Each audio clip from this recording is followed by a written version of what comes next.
You're tuned into Auto Intelligence, live from Auto Trader, where data, tools, and your preferences sync to make your car shopping smooth. They're searching inventory. Oh, yeah. They find what you need. They're gonna find They it. can make a budget for your wallet to help you succeed. Pricing's precise and true. So true. It's smarter car shopping. Ooh. Just for you. Oh, it's just for you. Ooh. Find your next ride at autotrader.com. Powered by Auto Intelligence. This episode is brought to you by Progressive. Most of you aren't just listening right now. You're driving, cleaning, and even exercising. But what if you could be saving money by switching to Progressive? Drivers who save by switching save nearly $750 on average. And auto customers qualify for an average of 7 discounts. Multitask right now. Quote today at Progressive.com. Progressive Casualty Insurance Company and Affiliates. National average 12-month savings of $744 by new customers surveyed who saved with Progressive between June 2022 and May 2023. Potential savings will vary. Discounts not available in all states and situations.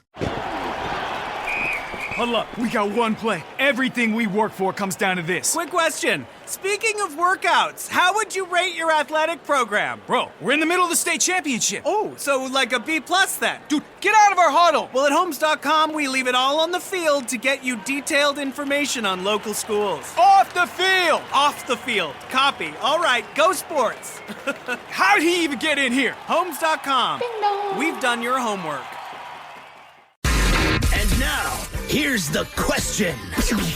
Hola, bitches. Good day to you and yours. Hoodie Week. That is right. It is Hoodie Week. We are flying in here. No shirts under the hoodies, Ted. I'm wearing just a shirt. Just a shirt, you freak. Hoodie Week. You have a hoodie. I didn't put it on. That one's a big burly one. I meant to tell one of you guys to try it.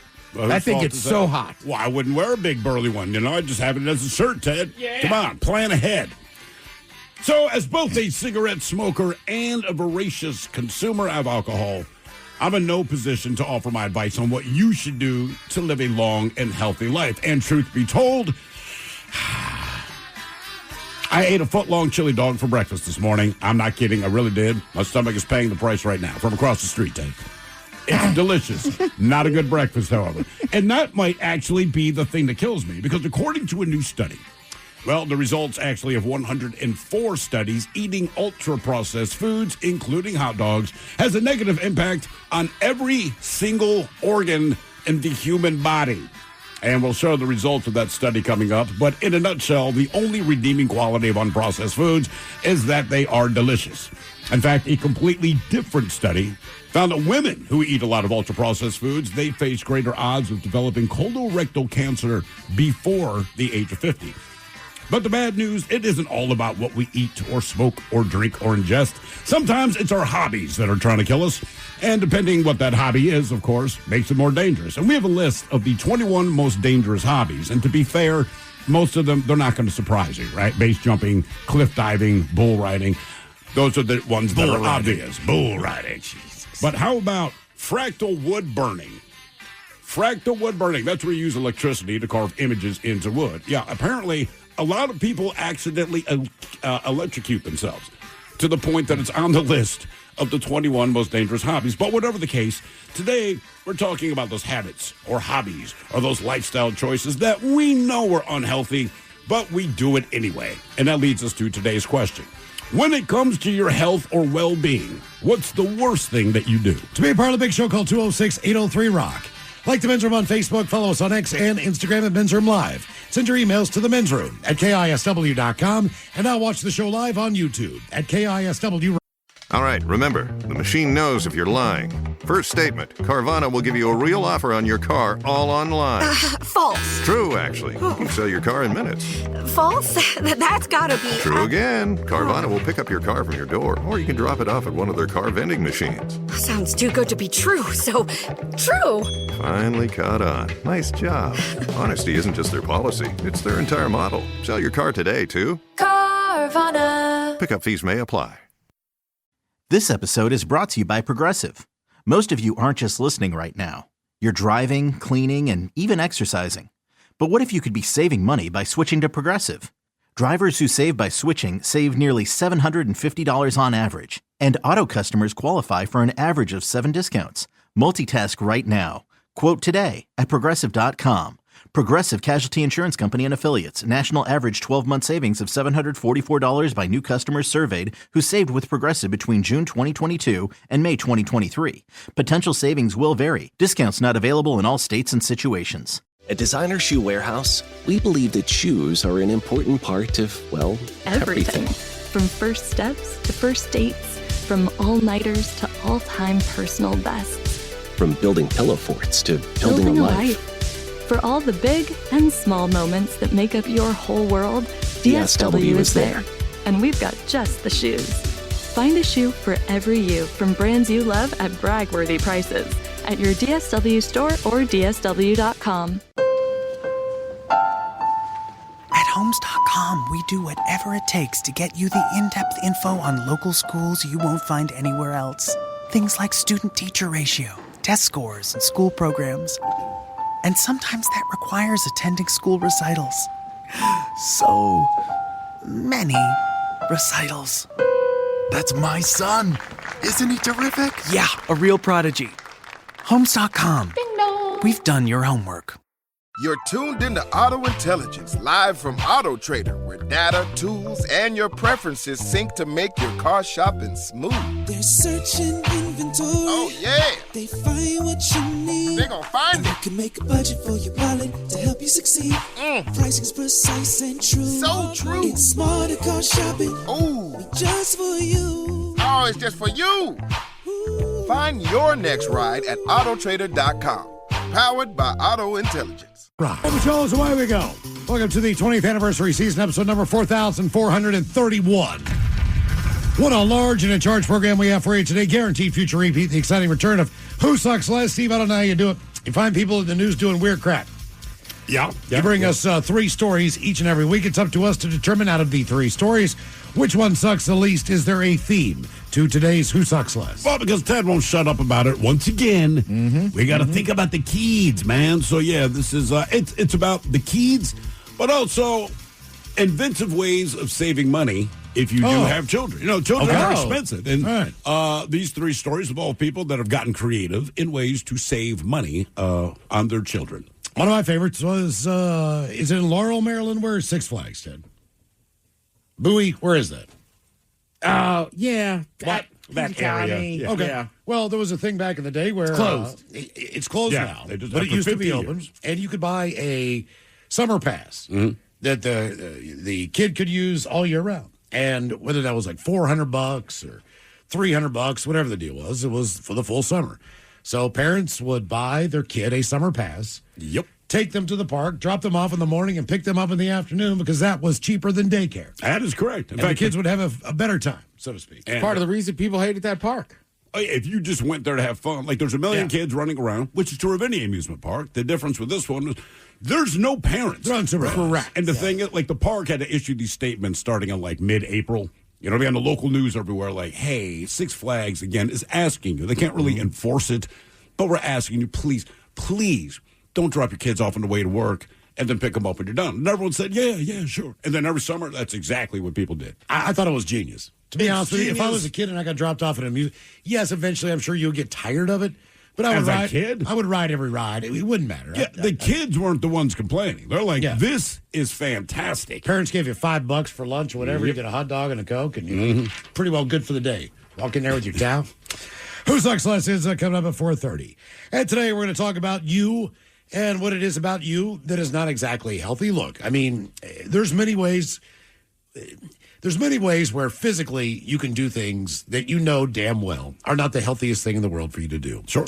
There are also activities that you know damn well that even if you are a fitness guru, look, man, if you're into rock climbing without a rope, you could be in the best shape of your life. You're in good shape, but it's very inherently dangerous. There's a risk to your health and to your well-being And I was thinking, when like, you participate in these kind of things. I did the opposite today. Look, I smoke, I drink. Now, I have not had any alcohol today. I planned on it tonight. But I've smoked my regular share of cigarettes leading up to this point in the day. I mowed down on a chili dog. I was trying to figure out what to eat for lunch. There's a shop across the street. I still didn't know what I wanted. I saw the chili dog on the menu. I'm like, ooh, that's really good. And in the spirit of transparency, we are setting up the question of the day. We're discussing what do we want to talk about. We kind of settled on this. So as I'm reading information about things that are unhealthy for you, I'm eating this chili dog, and there's this big study about ultra-processed foods. Yeah. And that is exactly what I'm eating as I'm reading the study. And I'm like, all right, look, I don't free climb. I'm not into parkour. Sure. I don't ride bulls, so I don't inherently do things that are dangerous. But I'm like, I just smoked a cigarette before I went over there to get the chili dog. And when I'm done with this chili dog, I'm going to walk outside and smoke a cigarette. And according to these studies, they're like, bro, you're better off just choking down the cigarettes than you are eating this chili dog. And it was a delicious chili. And it's doing a number on my guts. I've sworn off a number of activities in my life just based on the fact that I know damn well I could really mess myself up. When the original hosts of Metal Shop, Kevin and Steve, when they did the show, Kevin would come in with a skateboard. Yeah. All right. Now, I grew up on a skateboard every summer. I mean, that's just what we did. We skateboarded around the neighborhood. I tried to get on that skateboard at one point in time in the old building, and I about just absolutely killed myself. And I swore at that point, like, man, I guess I don't. It's not like a bike. You just can't get back on this thing. And your balance is a lot different. Everything's different. So I ate it on that thing. We're at Tacoma Dome, and if you're backstage at Tacoma Dome, there's this one super long hall. Mm-hmm. So Kevin, in between shows, he's zipping back and forth, and he and Steve Rock. But he longboarded to work every day. He really did. Yeah. And they were like, dude, just try the skateboard. I'm like, man, I don't know. Like, I haven't been on one in 40 years or whatever it is at that point. They're like, just step on the thing. And now, honest to God, I stepped on it, and as soon as I got one foot on the back. I'm just not thinking about it. When I lift my left foot to place it on the board, of course the thing flips up. I go immediately on my ass, and Steve Rock's like, don't ride it anymore. He's like, you couldn't even get on, man. I'm like, I didn't even want to do this. Now you know why. Yeah. Look, and it hurt. And guys who skateboard, they know how to fall. Sure. They're way more savvy about it than I am. We used to have banana boards, and we would do slalom and crap like that. Right. We didn't get into like a swimming pool or anything. But last week I saw my my neighbor. She lives behind me, and I was like, hey, how's things going? She's like, how did you hear? And I said, no. What are you talking about? She's like, well, my husband, he rented one of those Lime scooters. Oh, I was about to say those things, man. Okay. And I don't know where they were. I don't know if he was just buzzing around the neighborhood. I don't know if he was coming home from somewhere, whatever the deal was. He navigated this thing just fine. At one point in time, he jumped off, I guess, to stop, all right? Mm-hmm. And his knee is completely gone. I mean, he's got stitches. He's in one of those immobilizers. Yes, yeah, all the way down. This is months and months and months, and they live in a house like I do with steps, so he can't really leave. The floor to whatever floor he's on. Yeah, he's going to be there for a while. Yeah, he's completely immobile. He can't move. He can't do anything. You see those everywhere, and if you ask anybody who works in an emergency room or a hospital here in Seattle, they will tell you that the uptick, and look, man, we have one of the highest percentages of Lime scooter riders. Yeah, without a doubt. I think in the country. I think we're up there with, the highest DoorDash. Sure. And the highest everything else, highest gas. We have the highest percentage. Therefore, we have the highest number of injuries as well. I would say this, man. As far as those scooters go, right, so we have a couple of electric scooters that we own at home. The safest people on a Lime scooter are kids. Yeah. They know how to ride those things. And so, like my son, and it drives me a little crazy, but look, kids are going to be kids. And so he'll be with one of his buddies, and my son has the Lime app. Right. So he's like, well, we decided to go to Target. I'm like, you guys walk all the way down there?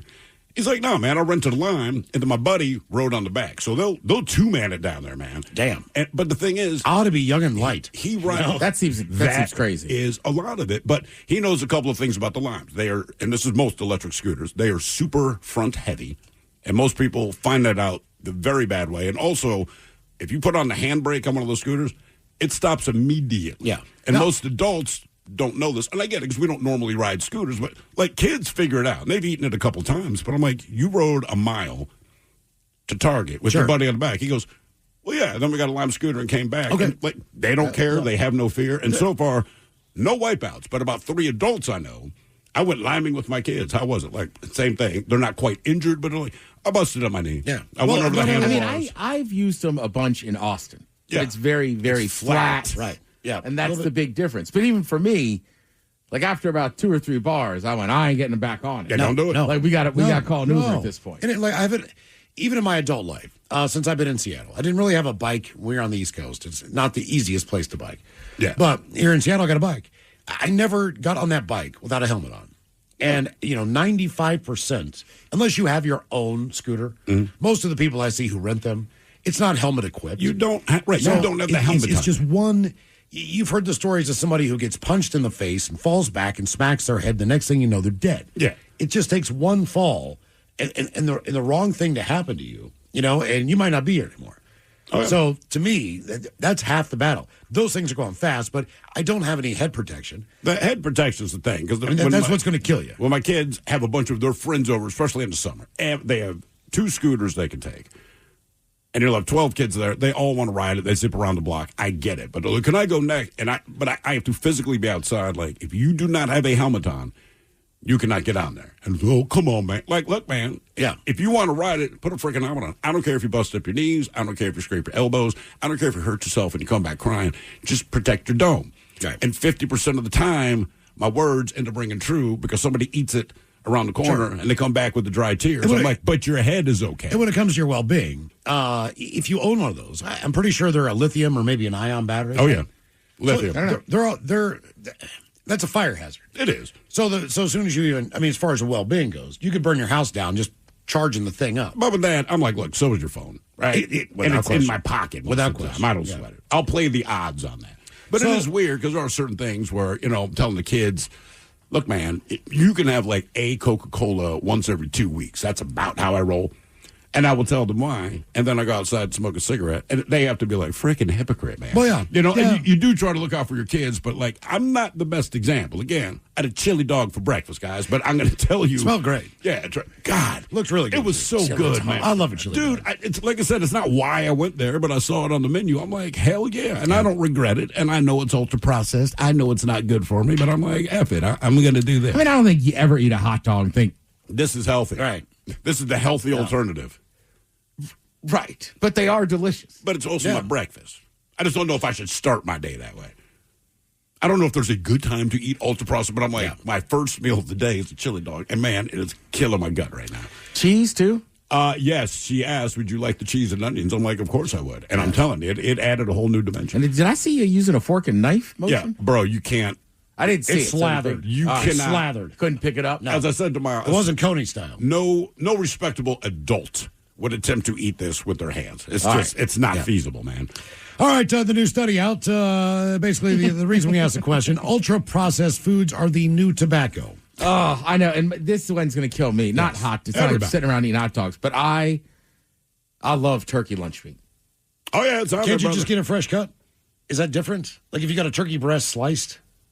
I mean, I like guess, a but I'd head? have to go home. I guess maybe. If it's lunch meat, I think it's lunch meat. I think if they're selling it as lunch meat, even if they're slicing Even if it's just a big old turkey thing, it's processed, I guess? I think it's been processed to get to the point that they're going to sell it as lunch. Because have you ever tried to thinly shave your Thanksgiving turkey? It's pretty hard. Right. It ain't going to happen. Comprehensive review suggests humans are not biologically adapted to consume ultra-processed foods, which are linked to harm in every major human organ system. Damn. Now the review draws on 104 long-term studies. They found that 92 of them link diets and ultra-processed foods, or UPFs, to increase risks of early death, chronic diseases, including obesity, type 2 diabetes, heart disease, and depression. Study comes in a 3-part series involving dozens of nutrition experts who accuse food corporations of trying to displace fresh food while maximizing the profits. Well, sure. More than half of the average diet here in the U.S.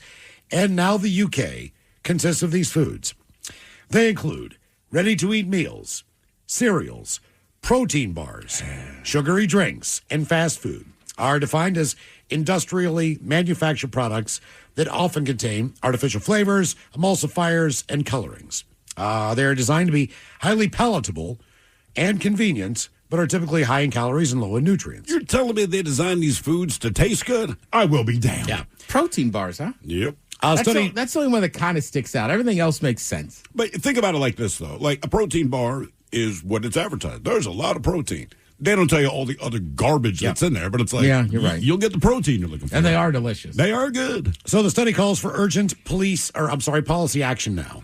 Comparing the current state of UPF regulation to the early Put days down the protein bar now, son. of tobacco control. Like there's a warning on a pack of cigarettes for a reason. And obviously, plenty of us, myself included, ignore it, but it is there. So they say the recommendations include clear front of package labeling to identify UPFs, stricter advertising restrictions, especially those targeting children. In other words, the you see a cereal commercial during a cartoon or a children's show.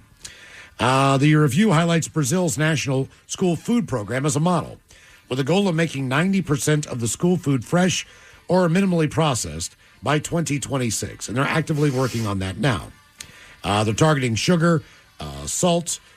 The evidence justifies immediate action based on the study's 104 of them. They note the food industry is spending millions to fight the restrictions and fund nutritionists who will parrot their claims. Yeah, I mean, that's what you do. The guy that's going to stand up there and tell you a Snickers bar and the healthiest they're thing. not looking out for you. I don't think that's a shock to anyone, but they're still producing delicious food. So our question when it comes to your health or well-being. You're not eating a Twinkie saying, oh, my God, are you kidding me? How many pieces of candy did you eat today? I have not eaten any yet, but yesterday we had those little super mini candy bars in there. Yeah. Probably 5 Twix bars and 1 Snickers. Jesus. How did 1 Snickers get in there? Because honestly, at that point, I'm like, dude, all you've eaten is Twix. Eat a Snickers. Oh, I see. You got Twixed out. Yeah, I got Twixed out. I did. When it comes to your health or well-being, what is the worst thing that you do? 206-803-ROCK. Oh, the car from Carvana's here. Well, will you look at that? It's exactly what I ordered. Like, precisely. It would be crazy if there were any catches. But there aren't, right? Right. Because that's how car buying should be. With Carvana, you get the car you want. Choose delivery or pickup and a week to love it or return it. Buy your car today with Carvana. Delivery or pickup fees may apply. Limitations and exclusions may apply. See our 7-day return policy at Carvana.com.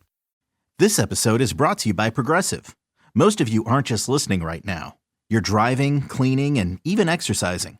But what if you could be saving money by switching to Progressive? Drivers who save by switching save nearly $750 on average. And auto customers qualify for an average of 7 discounts. Multitask right now. Quote today at Progressive.com. Progressive Casualty Insurance Company and Affiliates. National average 12-month savings of $744 by new customers surveyed who saved with Progressive between June 2022 and May 2023. Potential savings will vary. Discounts not available in all states and situations. Come to DSW for the shoes, stay for the fun. Because, let's be honest, if shoe shopping isn't fun, are you even doing it right? So go ahead, try something new. Try something different. Good different. Try something that feels like you. You know, the real you.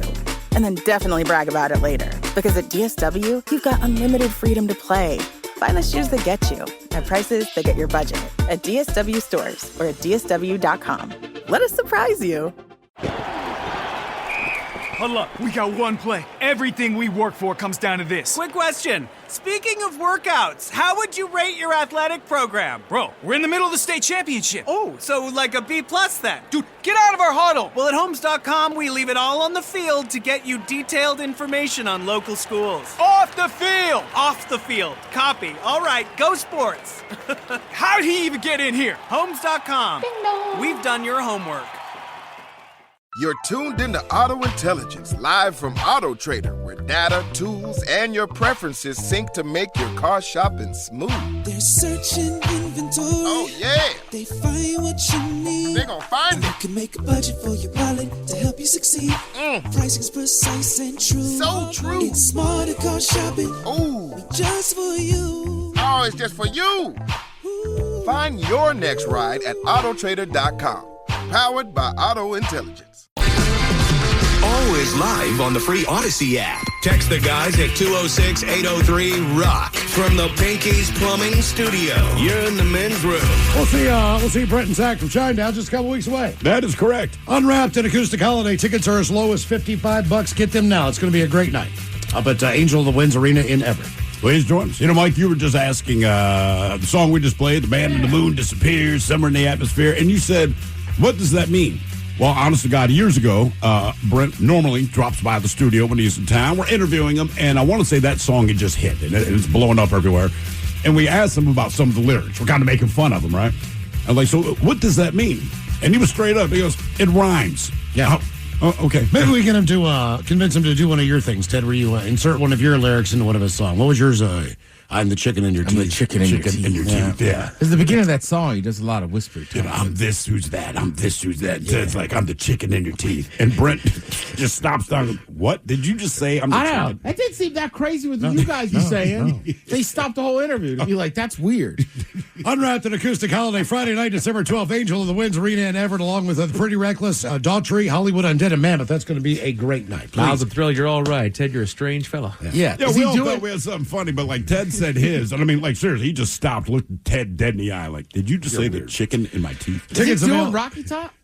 He might. If you're going to convince him. That's right. Tickets available now at KISW.com. All right, our question now, when it comes to your health or well-being, what is the worst thing that you do? 206-803-ROCK. So I was wondering during the break, all right? So the ultra-processed foods, this is news to no one, but obviously they're super unhealthy. What do they say? It affects every single organ in your body. In your body. So I'm thinking, what is the worst thing you eat on the regular, right? Like I had the chili dog this morning, but that is not my normal go-to. Yeah. In summertime, I will take down some hot dogs. I'm dead serious. For me, it's got to be lunch meat. There's always lunch yeah. meat in my fridge. It's like you just kind of snack on it, or hell, sometimes I don't know. You just chop it up and throw it in something else. Yeah, but I know it's bad. I think pepperoni falls in. I know this sounds stupid, but we always have pepperoni in the house, and I find it to be a very versatile meat. Hell yeah. Whatever it is I'm going to eat, or like you say, Ted, it's the snack I'll eat while I'm looking in the fridge to figure out what I want to eat. Yeah. So I eat an inordinate amount of pepperoni, so I know that's probably killing me. As far as dinners go, like I'll attack the frozen pizza on the regular. Is that super bad for you? I mean, I don't think it's the best for you because well, I know that, but I mean, is it bad for you or is it just not good for you? No, I think it's bad for you. It's really bad for you. Yeah. Oh, really? There's a lot of process. Yeah. That's not dough, man. Well, not only that's that, not actual do vegetables. I know. You get pepperoni and sausage. I'll get the Supreme, dude. So that's all of that. Okay. So you don't have vegetables on there, but then you have the flour. Correct. If you're not The getting, cheese, if that's you're better not than doing a cardboard. Ted cauliflower, crust pizza with cheese and nothing else on it, that's What about not the healthiest thing. But because I love them. My daughter eats a lot of. She loves lunch meat turkey. Hell yeah, and she loves what is that? Oodles and noodles. We'll do ramen on the regular. Ramen. That's what I'm thinking. Ramen, right? So, But I think with ramen, if you just cook the cheap little $1 pack of ramen, it's fine. I think Miles is right. As soon as you throw in the sodium bomb. flavor, the sodium bomb, the package. that's when it becomes bad. She does not add that. So, all right. I'm just wondering how bad that was. Are we not supposed to drink the broth when we're done? You shouldn't. Well, okay. I mean, not really. I That's how I mean, get my the sodium idea intake. is, but I mean, like it's hard not to. think about. Do you remember the Lipton chicken noodle soup that came in a packet as well? Yeah. And everything? Yeah. That all that is salt. You're basically I just know. dumping an entire bucket of salt in a bowl of water and heating it up. Man, it's good, though. It is good. It is very good. What about you, man? I think I keep nothing in my house that I can snack on other than nuts. All right. Because I know that I'll get into it after I get stoned at night. Yeah, that's why you get snacks, man. So, but I try not to buy those things because I'm technically not supposed to eat, any food 3 hours before I go to bed because of acid reflux. Okay. All right. So I try to keep within that realm. I think the biggest problem for me is coming to work. And what I mean by coming to work is that there's a store next door. I'll grab a bag of chips. Sure. I grabbed a bag of chips yesterday. I got a bag of chips on my desk now. You do, but that isn't. Those are tiny little bags of chips. They are, but I would normally not eat that. But if you eat it every day or three times a week at least, I'll when we're grab here. a couple pieces of chocolate. If there are donuts in the kitchen, gone. Yeah. I will have a donut. If there's pizza here, which doesn't happen on the regular, but you're trying to maintain, just trying to eat decently, and then you walk in here and there's stuff that I don't want to turn down because donuts are Last tough. week we had biscuits and gravy. So yeah, I mean, it's just of course like, I had to go get it because it's Yeah. biscuits and gravy. I'm from West Virginia. Yeah, I mean that's Well, like that's the problem, That's like blood too. for your body. That's the problem with when people bring in food at work or whatever. Like, who knows? Maybe during the week you're really strict and you don't eat carbs or whatever. All right. But people also use bringing in food at work as to make something maybe they don't always make. Mm-hmm. So you're right. So you end up eating it. It's never healthy. It's it's like it's Wednesday, but these biscuits and gravy are delicious. Right. I still have some of that gravy in my freezer. Our old IT Yeah. guy. He lives down in Denver now, Chaz. Oh, yeah. God damn, his wife made the best cookies. His wife, but she would make it a point when she baked. I mean, he would come in with a Tupperware container. And she specifically made this amount for us. Yeah, they're always different. They're always delicious. There's Always, There's man. no way if he brought those cookies in, you had to have a couple. I mean, Oh, yeah. And that's what I mean by work. It's not really necessarily the one thing. It's the environment of food that we occasionally, it's not every day. I eat worse here than I do at home. There's no doubt. Because, I mean, look, you're buying it from stores or restaurants, and they make food good, and it's probably good because it's not healthy. Yep. Ted, you probably do the best stuff. It's going to, was it Everfresh, Evergreen? Yeah. Something like that. Yeah, I try. Boy, you sound happy about that. Well, we haven't. I mean, look, salads are fine, but what I say is like, this is a delicious salad. And like 2 hours later, it's like kind of hungry. Hey, we have another IT guy now, right? And he got sick from eating a salad. He was eating a salad. He got it from somewhere. Trying to eat healthy was his point. It had chicken on it. Because the doctor told him, hey, he having some medical things. The doctor told him, start to eat healthier. And he's not excited about it, but he followed doctor's He's orders. not a big guy at all. No. Yeah. But he got, what was it, a bacterial stomach infection? Yeah, he was in the hospital for days. Because he ate a salad. Now, speaking of this, I woke up. Which also, for the record, just sucks worse. Getting sick, eating just a doctor salad. mandated food. Everybody knows you should eat more salad, right? Sure. Or drink more water. Sure. But you don't want to be like, I got sick eating a salad. Yeah. No, exactly. You want a cheeseburger to mess you up. Yeah. You don't want a salad to mess you up. Oh, yeah, for sure. My doctor said, how'd your cholesterol get so high? Too much salad dressing. That's exactly what happened to me today. I got the doctor said, no, coronary artery disease. He's like, you got this. You got to start eating like this crap, right? And I'm like, I'm looking at what I'm supposed to eat. And I'm just like, this absolutely sucks. I'm going to be like a combination of Hair Club and VD. I'm going to have to eat like grumpy? salad. Just, yes. Maybe that explains the mood. Why wouldn't you, why would you be happy if you look, and I'm not saying the Mediterranean diet does not have some decent things on it. But if that's the only thing you really get to as eat. a whole, as far as how drastically I'm supposed to change my diet, it is just like, this sucks. What do you have to cut out that you're going to miss the most? Well, because the diet doesn't sound the worst. What sounds worse is what you can't eat. Not so much what they're recommending you do. You go like, all right, because we're outside, and I'm like, hey, man, try this, try this, try this. And he's like, well, but I can't eat that one thing. And to me, like, that one thing kind of makes the dish. Instead of white rice, it's, what, couscous? Well, it's which is couscous stupid. or couscous is dumb. quinoa. Quinoa. I don't mind quinoa or couscous. My issue with quinoa and couscous is this. I said, like, I don't hate it because it doesn't have enough taste. But I feel like it contributes nothing. Right. But I can't eat the white rice that contributes more. So, and then you end up with this crap in your mouth pretty much for the rest of the day. Part of the reason that it's just going to be a pain in the ass, to be honest with you, is the preparation time. You just need to seriously prep your meal. To eat a meal you're not excited to eat. And meal prep for the entire week, which means, you need to be a little bit more diligent about going to the store. And I hate yogurts. I hate cottage cheese. Are these recommended for you? Oh, of course they are. Mm-hmm. Yes, with berries and just frick, man. Tell you, man, just go hot sauce in that cottage cheese. Something. I mean, I got to figure out a way to not go nuts because, again, I'm looking at that chili dog today, and I want to cry. It was delicious. It just looked so good. I kind of felt bad because you just told me what the doctor said. I come back with a chili dog like God damn it. Sorry. But again, I'm paying the price right now. Exactly. Somebody says, does a radio station have a vending machine? We used to have a vending machine, but we used to have a whole grocery. Well, when everyone stopped working here, essentially, they took the thing out, right? And look, I don't know about your work vending machine, but traditionally, there's nothing healthy in a vending machine. We had Pop-Tarts, which I would get almost every day. They had a granola bar, and apparently those are processed as well. Yeah, so like the Nature Valley ones, the little 2-pack things that are just say pretty you crunchy and want delicious. granola. Whatever we brand have that is. granola for you, but like the protein bar, we have the protein you need. You're going to get a whole lot of crap that's not good for you, but you'll get your protein. Yeah, I mean, again, and it all goes back and forth to what kind of how your lifestyle is. Yeah. So I mean, there's plenty of people that eat just red meat and stuff, but like that's their whole thing, right? They're keto or they're whatever. Yeah. So their body can process it better, and I'm assuming they don't seem to get the bad side of it. Right. Whereas I feel like if you're just ripping cheeseburgers. Well, see, that's the thing. I think I eat whatever in between. Like it seems like you got to stick with something. I'm going to do my best. I've determined at least 6 days a week. Yeah. But one day a week, if I want to get pizza, if I want to get a cheeseburger, if I want to have a steak, you can have red meats. They just encourage you maybe one time a month to do it, once every couple weeks. Well, and food is different than like, people that go to AA, right? They're like, I can't go have like a drink. Right. Right? I can't. So it's like, you're right. That's the difference with food because it's like, sure. I don't think if you got a medium pizza on a Sunday, it's going to be like, oh, you dropped that. Yeah, Right, exactly. You know, or like all of a sudden he's eating pizza 6 days a week. That's all he does now. It's just not every day that you should be eating this. Oh, yeah.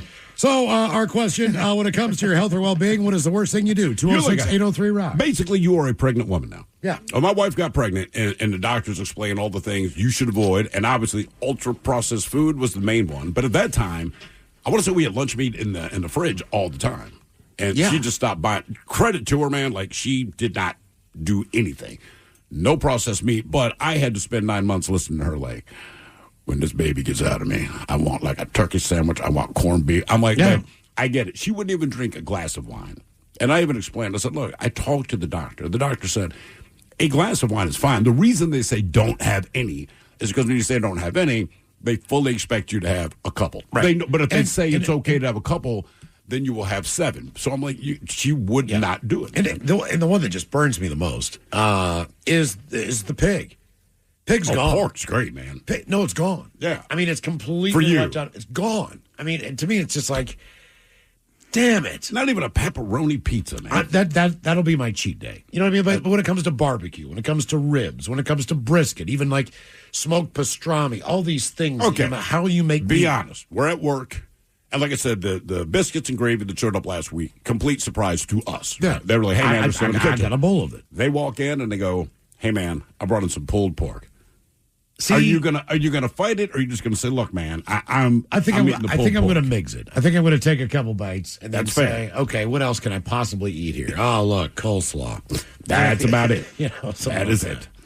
So our question when it comes to your health or well-being, what is the worst thing you can do? 206, or the worst thing that you do? 206-803-ROCK. Hello, Rob. Welcome to the men's room. Hey. Hola. Long-time listener, first-time caller. Oh, because he has bad habits. Cool. Welcome to the show. There's so many times you guys bring up a subject and I need to call, and I actually had time. My bad habit is sugar. I'm 56 years old, and since, I'd say 1983,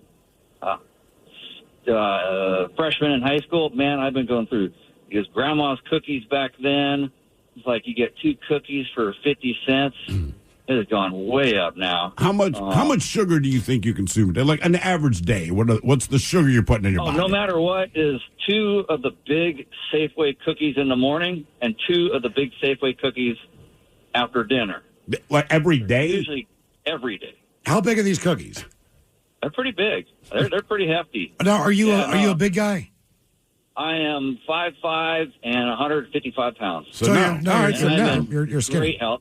It doesn't mean you're healthy. It just means you're skinny. And I wish you guys would stop saying, you're so skinny. I'm like, I am probably dead inside, man. I mean, like, I might not be Nothing heavy. to do with food, dude. Yeah. But again, that's my point. Like, look, I might be thin, but I don't know that healthy would necessarily be how I gauge myself. Well, yeah, no. So I talk to the doctors about it when I go in, the doctor every 5 years or so for a checkup and just tell them to draw all the blood and just check everything. And he says, you're fine. It's all good. Problem you're going to have with this diet is when you quit moving. When I quit my job and I'm not doing what I do for a living and I'm starting to slow down, then it might catch up on me. And I have recently done that, and I haven't gained any weight yet. What do you do? I used to own an automotive repair shop in Issaquah for 30 years, and I just sold that and basically retired. So I'm pushing cars for a living and lifting parts and constantly moving. Now I'm, sort of retired. I still do plenty of stuff, but I'm home a lot more, and that's where the cookies are at. Right. Yeah. What about what you drink? Are you drinking soft drinks as well? Or are the cookies the main thing? You know what? I drink a lot of water and milk. Always been drinking milk all my life. No. I mean, I had a Coke the other day, but but yeah, no alcohol. Really? I haven't had alcohol in many, many, many years. Oh my God! That sounds like you're relatively healthy. You just have a couple cookies in the morning. Yeah, I mean, if that's the worst thing you do, that's not the worst thing in the world. What about? Do you have any risky? And then, if there's a dessert table, I'm going to have a piece of all of it. Sure. Do you have? I'll never let it go bad. Well, I love how matter of fact you are. Yeah, no, I respect that. We're trying to help you, build you back up. You're like, no, I got a problem, man. Do you do any risky activities or have any risky behaviors? Oh, sure. I'm on the phone and driving right now. How's that? Well, yeah, I mean. Well, you're definitely not alone in that. I used to race motocross. I quit doing that because I did crack some vertebrae, went through a few ribs, bones, things like that, and I realized at some point that I could be paralyzed. See, that's the funny thing, right? So it's like, oh, man, I ate all these cookies. That might affect my health. But I used to race motocross. You know what the most dangerous two-wheel activity is? What's that? It is downhill mountain biking. I believe that. Even more so than riding a motorcycle. Yeah. Downhill mountain biking is more dangerous but than riding motorcycle, you can wreck going uphill. That's true. You can. But you also, can. I feel like on a motorcycle, you have a little more control. Things might happen when you ride the motorcycle, but typically it's not user error. Yeah. You might get hit by a car and all that, but you can brake. You can avoid things. You're going downhill on a mountain bike, man, and on an actual mountain. Like, it is what it is. Some of the videos. I've got, my scooter's been parked for almost 2 years now. I need to get it in and get a tune-up and everything else flushed and fixed and everything else. But seriously, I almost died on that thing at one point in time when someone just pulled out in front of me. That's what I mean. Your danger is other people. Yeah. And not only that, Correct. but Other drivers. If you know anything about Fremont or Ballard right now, there's not a road that you can go down that's not in construction zone. I think that's all of Seattle. It's So been my experience there's recently. potholes everywhere. The road's in terrible shape. I mean, it's just crap. It's not ideal. And we live in a very busy city where people just stop their cars. With all the ride share services and everything else, the rules just seemingly don't apply to just normal driving as far as even pulling over. They'll just stop in the middle of the street to let somebody out. They'll U-turn in the middle. I see it every day in my car. So I know for a fact if you're on two wheels that, that's I want to keep the scooter. I'm just hoping one day I'll live in like a neighborhood or an area where it's just not quite as dangerous. Quite as dangerous as far as the amount of cars on the road and people. And maybe that's impossible, but maybe one day. My argument right now is I love getting on it. If you are getting on 5 South off of 130th Street, right?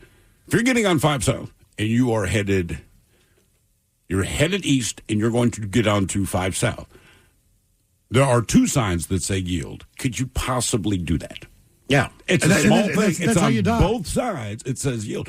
We just come on from the other direction, right? So we're headed west, get on 5 South, and the people coming east, like, they have the yield. We do not. We still slow down because we know not one freaking person, other than professional drivers, right? So guys that drive trucks and all that, they will yield and let you go. Everyone else, and I'm like, dude, it says yield on both sides. Wherever you're looking, it says yield. They're ripping on that thing at 45 miles an hour, and they've almost hit us a couple of times. Then we get flipped off. And I cannot explain how angry I am. Did you sell your scooter? Do you still have it? No. I got rid of mine. Okay. But I told you the other night, right? I'm going straight to an intersection. The guy's making a right. He does not look, starts making a right. So I land on the horn heavy, like proper time. Yeah. And he kind of scoots right over. So I go by him. Then he got right behind me. He started flashing his high beams and honking. It's like, listen, man, I don't really care. You just weren't paying attention, and I would have hit you. I just want to make sure you know I'm there. Look, I'm not angry at you. I'm trying to help you not get hurt. Like, this is the example of why we have horns. And mine goes, I don't even know if they'd hear it. On the scooter? Yeah. When it comes to your health or well-being, what is the worst thing that you do? 206-803-ROCK. Coming at you live from Auto Trader, here's New Car Energy. They're searching inventory. You can make a budget for your wallet to help you succeed. It's smarter car shopping just for Find you. your next ride at autotrader.com, powered by Auto Intelligence. This episode is brought to you by Progressive Insurance. Whether you love true crime or comedy, celebrity interviews or news, you call the shots on what's in your podcast queue. And guess what? Now you can call them on your auto insurance too with the Name Your Price tool from Progressive. It works just the way it sounds. You tell Progressive how much you want to pay for car insurance, and they'll show you coverage options that fit your budget. Get your quote today at Progressive.com to join the over 28 million drivers who trust Progressive. Progressive Casualty Insurance Company and Affiliates. Price and coverage match limited by state law. Homes.com is the only place where you can find specialized neighborhood guides with the in-depth insider info home shoppers want. Very in-depth info. Want to know if there's homes for sale in the area? We've got it. How long has a home been on the market? We'll know it. Average lot size? Proximity to local parks? Of course. Insight into your neighbor's divorce? We're working on it. Homes.com. We've done your homework. So I made the new Eggo protein waffles the other day for my kids, and they couldn't believe how good they tasted, or that they were packed with protein. They have the same great Eggo taste we all know and love, plus 20% of your daily protein. They seriously taste amazing. Whether it's part of your breakfast before school or a quick bite before practice, new Eggo protein waffles and pancakes are an easy way to keep everyone happy. Head to your local grocery store to fuel your morning with Eggo protein waffles and pancakes, available at retailers nationwide. Explore your purpose. Become your potential. With an advanced degree from Marquette University Graduate School, Marquette graduates excel in their fields and are sought after for their academic preparation. With more than 70 career-advancing programs, you will find unlimited opportunities to discover a rewarding path. Most programs offer flexible formats for busy professionals. Become your potential. Search Marquette Graduate for more information. Marquette University. Be the difference. Coming at you live from Auto Trader, here's New Car Energy. There's searching inventory. You can make a budget for your wallet to help you succeed. It's smarter car shopping just for Find you. your next ride at autotrader.com, powered by Auto Intelligence. This episode is brought to you by Progressive Insurance. What if comparing car insurance rates was as easy as putting on your favorite podcast? With Progressive, it is. Just visit the Progressive website to quote with all the coverages you want. You'll see Progressive's direct rate, then their tool will provide options from other companies so you can compare. All you need to do is choose the rate and coverage you like. Quote today at Progressive.com to join the over 28 million drivers who trust Progressive. Progressive Casualty Insurance Company and Affiliates. Comparison rates not available in all states or situations. Prices vary based on how you buy. We know you're uncertain about psychics.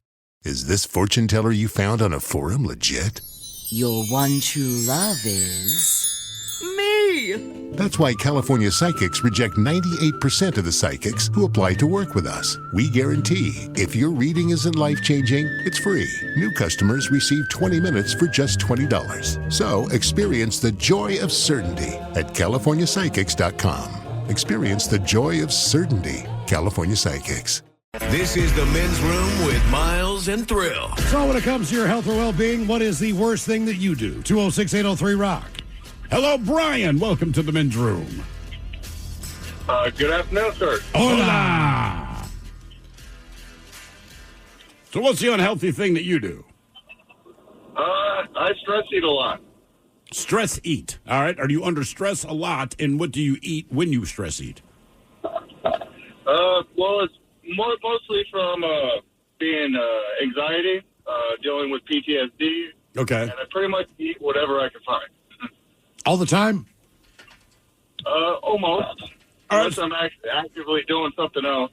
So what kinds of things do you populate your house with? Like, what kinds of foods do you have to eat when it's time to stress eat? Recently I've cut down on all the snacks, so I basically have the basics: meat, rice, and vegetables. But so you're not necessarily eating unhealthy, but you're eating because you're stressed. Correct. Yeah, I'm with you. I'm definitely a stress or emotional eater. All right. But are you eating garbage, or are you like this guy eating? Oh, yeah. Okay. Like if there's like something bad going on, and it does it, I don't know. It's just swapping one out for the other. But as opposed to like crawling into a bottle, I'm much more apt to order pizza and eat chips. Yeah, I don't know which one's better. I mean, I would crawl into a bottle, right? Yeah. I feel like, so whatever the outcome of that is, mine's just more immediate. You know, you're doing the gradual slow roll. It's like it's all dopamine hits kind of in the end. It absolutely is. Right? Yeah. Like sugar's doing it, the delicious pizza's doing it, the booze is doing it. My problem is I like to just relax and get high.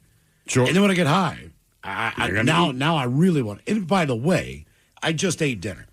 Yeah, so that's my thing, I get high after dinner. You know, I sit down, I start looking through what's on tonight, what can I watch, blah, blah, blah. Hit a bowl. Next thing you know, I'm up, walking around, looking in the kitchen, seeing what I got, anything to snack on, blah, blah, blah.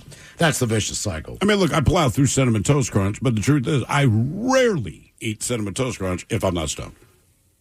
Right? So it's typically like 10 o'clock at night, and yes, I have eaten dinner, but now 2 bowls of Cinnamon Toast Crunch, it's nothing but pure sugar, but God damn it, it's good. When it comes to your health or well-being, what is the worst thing that you do? 206-803-ROCK. I straight up had it out with my wife one time because we were at home and I was going through the cabinets and she was in charge of the groceries. All right. And so I once was getting just frustrated. He says, "What is your problem?" I said, "This house is not snack conducive. All I'm seeing is seeds and cans of crap. Like, I want chips. I want crackers. I want candy, something." Now we have all that in the house, and it's not okay. I really don't snack much. Like I said, I will do what Miles does under getting stoned and have 2 peanut butter jellies or a couple of bowls of Cinnamon Toast Crunch. And, like, we have an entire drawer that's, like, chips and all that kind of thing. I barely touch them. If I'm going to touch them, usually I bring it into work with the lunch that I made for myself. Right. But otherwise, like, that's not what appeals to me in that moment. I'm like, either peanut butter jelly or cinnamon toast, and rarely do I eat anything else when I'm baked. But you're not even hungry. I know. That's why I'm looking for a bag of chips. Yeah, I'm the opposite. Like, I can keep chips in my pantry unopened. But once I've opened them. That's that seal's broke. Yeah. And then same thing. Yeah, it's like, we really shouldn't be eating chips. Yeah, that's what I'm saying. Snacking's the worst for me. Don't want them to go bad. And a handful of chips is a handful. I don't even try to reason it out. I know what I'm doing. I'm just like, well, they're in there. I'm going to eat them. If you have a big bag, you get a handful of chips, put them on a paper towel, bring them in the living room. You're going to go back for another handful of those things. That's like, just bring the bag out. Like, the rare times we do, it's like, maybe just grab the bag and put it on the coffee table. Man, right? if I get a bag of chips, it's typically people are coming over, whatever the deal is, and I will go all in. I'll get French onion dip. I mean, if I'm going to eat these chips, man, which I rarely do, except for when I walk across the street and get a small bag of whatever, I'm going all in, man. That might be the difference. We seldom have dip, to your point, unless people have come over or they're coming over.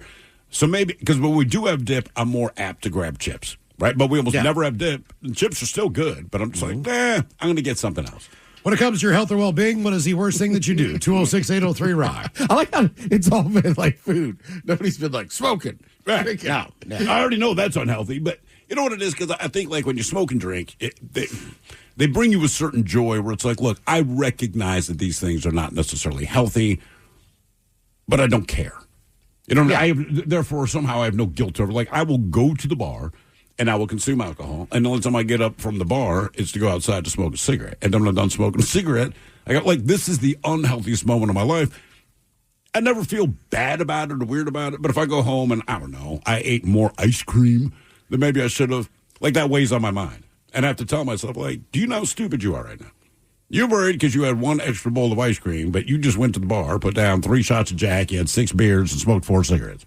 I did it a couple weeks ago, right? I met some buddies on a Saturday afternoon. We were going to watch college football. All right. Now, we were drinking, but nothing too crazy.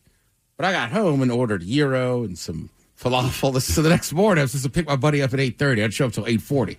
He's like, "Where you been?" I was like, "I couldn't get off the toilet." He's like, "I knew you." And he's like, "I knew you'd go out and get hammered last night." I was like, "Actually, no. The drinking was fine." I go, "But I did decide at 8 p.m. be a good time to hammer down falafel and a gyro." Yeah, God, that actually sounds very good. When it comes to your health or well-being, what is the worst thing you do? 206-803-ROCK. Hello, Angela. Welcome to the men's room. Hola, gentlemen. Hola. I ride motorcycles. How long you been riding? Is this from your teen years all the way now? Yeah, I learned to ride on a little dirt bike with my neighbor friend when I was probably about 10 or 11. And rode that for many years, and then got my first street bike probably about 25, 26. Had that for many years, upgraded to a Harley, sold that a number of years later, and then probably about maybe 6, 7 years ago, got on a Ducati for a little while and traded that out, and now riding a Heritage. Oh, wow. All right. What's the closest you've come to death while riding? Everyone says it's so dangerous to ride a motorcycle. We know that. But in your experience, what's the closest you've gotten? Probably the scariest thing that's happened to me was a couple years ago, riding up northbound I-5, was probably about 50, 60 feet behind a semi-truck when his back tire blew out. Oh! And I tell you, that was pretty scary because I just had to duck and hold on, and I was getting pelted with rubber and all sorts of stuff, and made it through. What do you think is the most dangerous road? Obviously, I-5, statistically. Sure. Especially between Tacoma and JBL. Mm-hmm. That is the dangerous stretch of road in Washington State. But other than that, as far as just taking a casual ride, as far as the winds in the road or whatever the deal is. Potholes that you know about. What's a scary place to ride? Probably the scariest ride, and I don't want to say scary, but I tightened up a little bit on this one. Going up to Windy Ridge on St. Helens, The road was just horrible, and there was just a lot of sinkholes and things like that. And boy, I came down one time on one and just bottomed out my front forks and surprised I didn't go down. Well, that's what I was going to say, especially on like switchback roads, windy roads. I mean, you got a big bike. You got a big, heavy bike. Right. And as far as turning goes, and the radius and the weight and all that stuff, I would just think those windy mountain roads would be the worst. They can definitely be. You just got to be careful and hold on tight. What's the farthest you've ridden on one trip on your bike?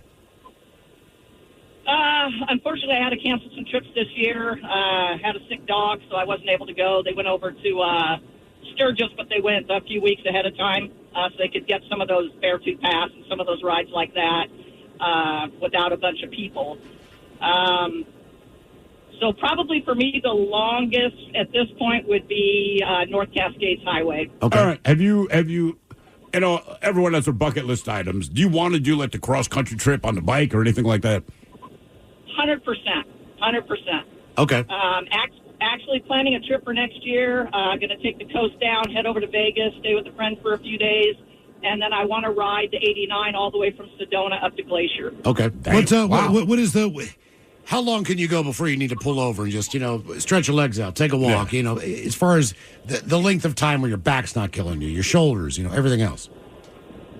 Well, our kind of rule of thumb is when I ride with my ladies is we stop about every 100 miles to just get off, get some feeling back in the butt, have a snack, and then continue on. There was a guy that I read about. I've heard his name before. He's a country guy. I'm just not up on all the new country acts because there's a new one every week. But this guy was he was kind of trying to pick a fight with another guy. He jumped a fence at a festival, tried to beat his ass. Yeah. So basically he said, look, man, I just went through some stuff in life and alcohol problem. So wanted to stop drinking.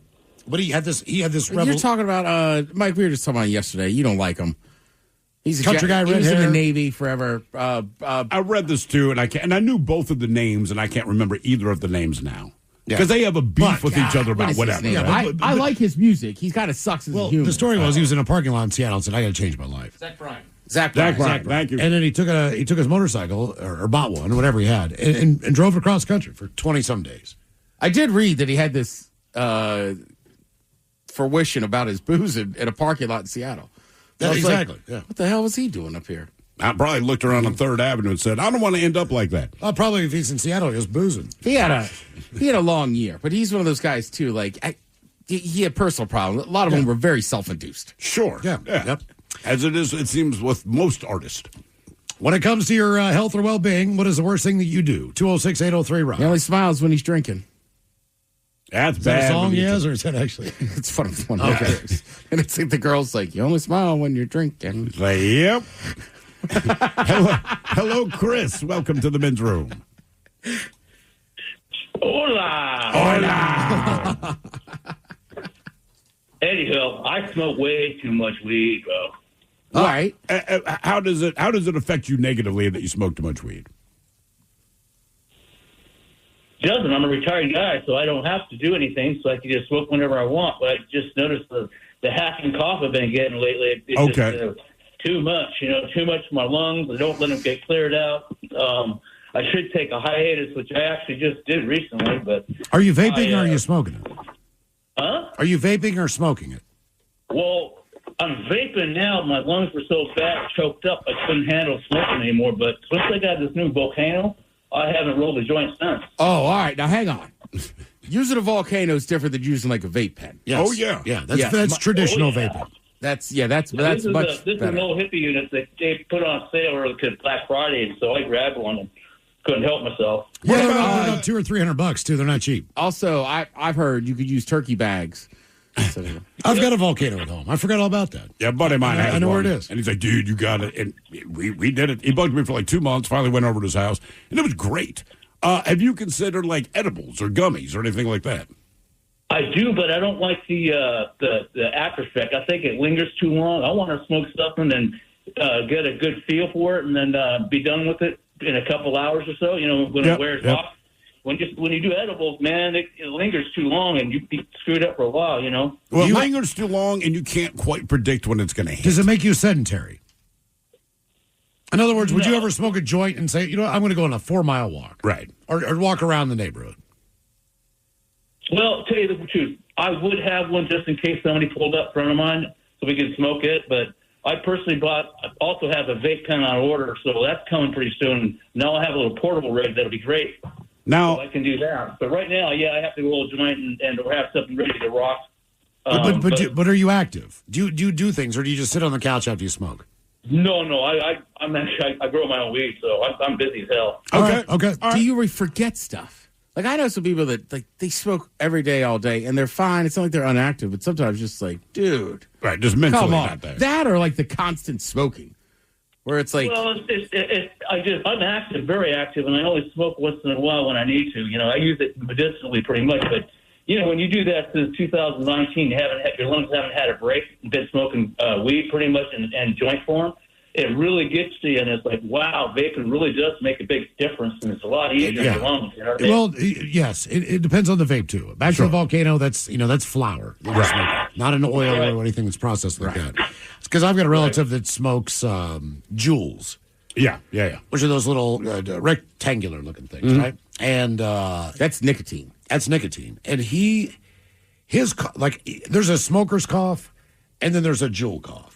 And I don't know if that makes sense or not, but the Juul cough is like, you're gonna die, dude. It's more hacky sounding. It's a lot. I mean, at the end of the day, if you worse. smoke anything long enough, you're gonna have that cough. But you can see when someone's vaping how much it goes when you exhale. Yeah, like you've been behind the guy in the car who's smoking a vape, and all of a sudden you just see like this incredibly big. It's like a cumulonimbus, right? Yeah. You know, it's not even just compared to regular cigarette smoking. Yeah. Correct. Oh, when it comes to your health or well-being, what is the worst thing that you do? 206-803-ROCK. I just hate people every time they take a hit, they cough up a lung and then hand you the bowl. Yeah, it's kind of like, dude, like, I want to smoke, but you're kind of ruining it. It's just it's not a great sales pitch. And I get it. Every once in a while, you know what I mean? You take too big of one, you're going to cough. Oh, but yeah. I know. There's at least 20 people I know where it's like every time they smoke. Every time, right. Are you sure this is good for you? Right. Maybe you need something else, man. Yeah. Hello, Jason. Welcome to the men's room. Time. It's always vanishing.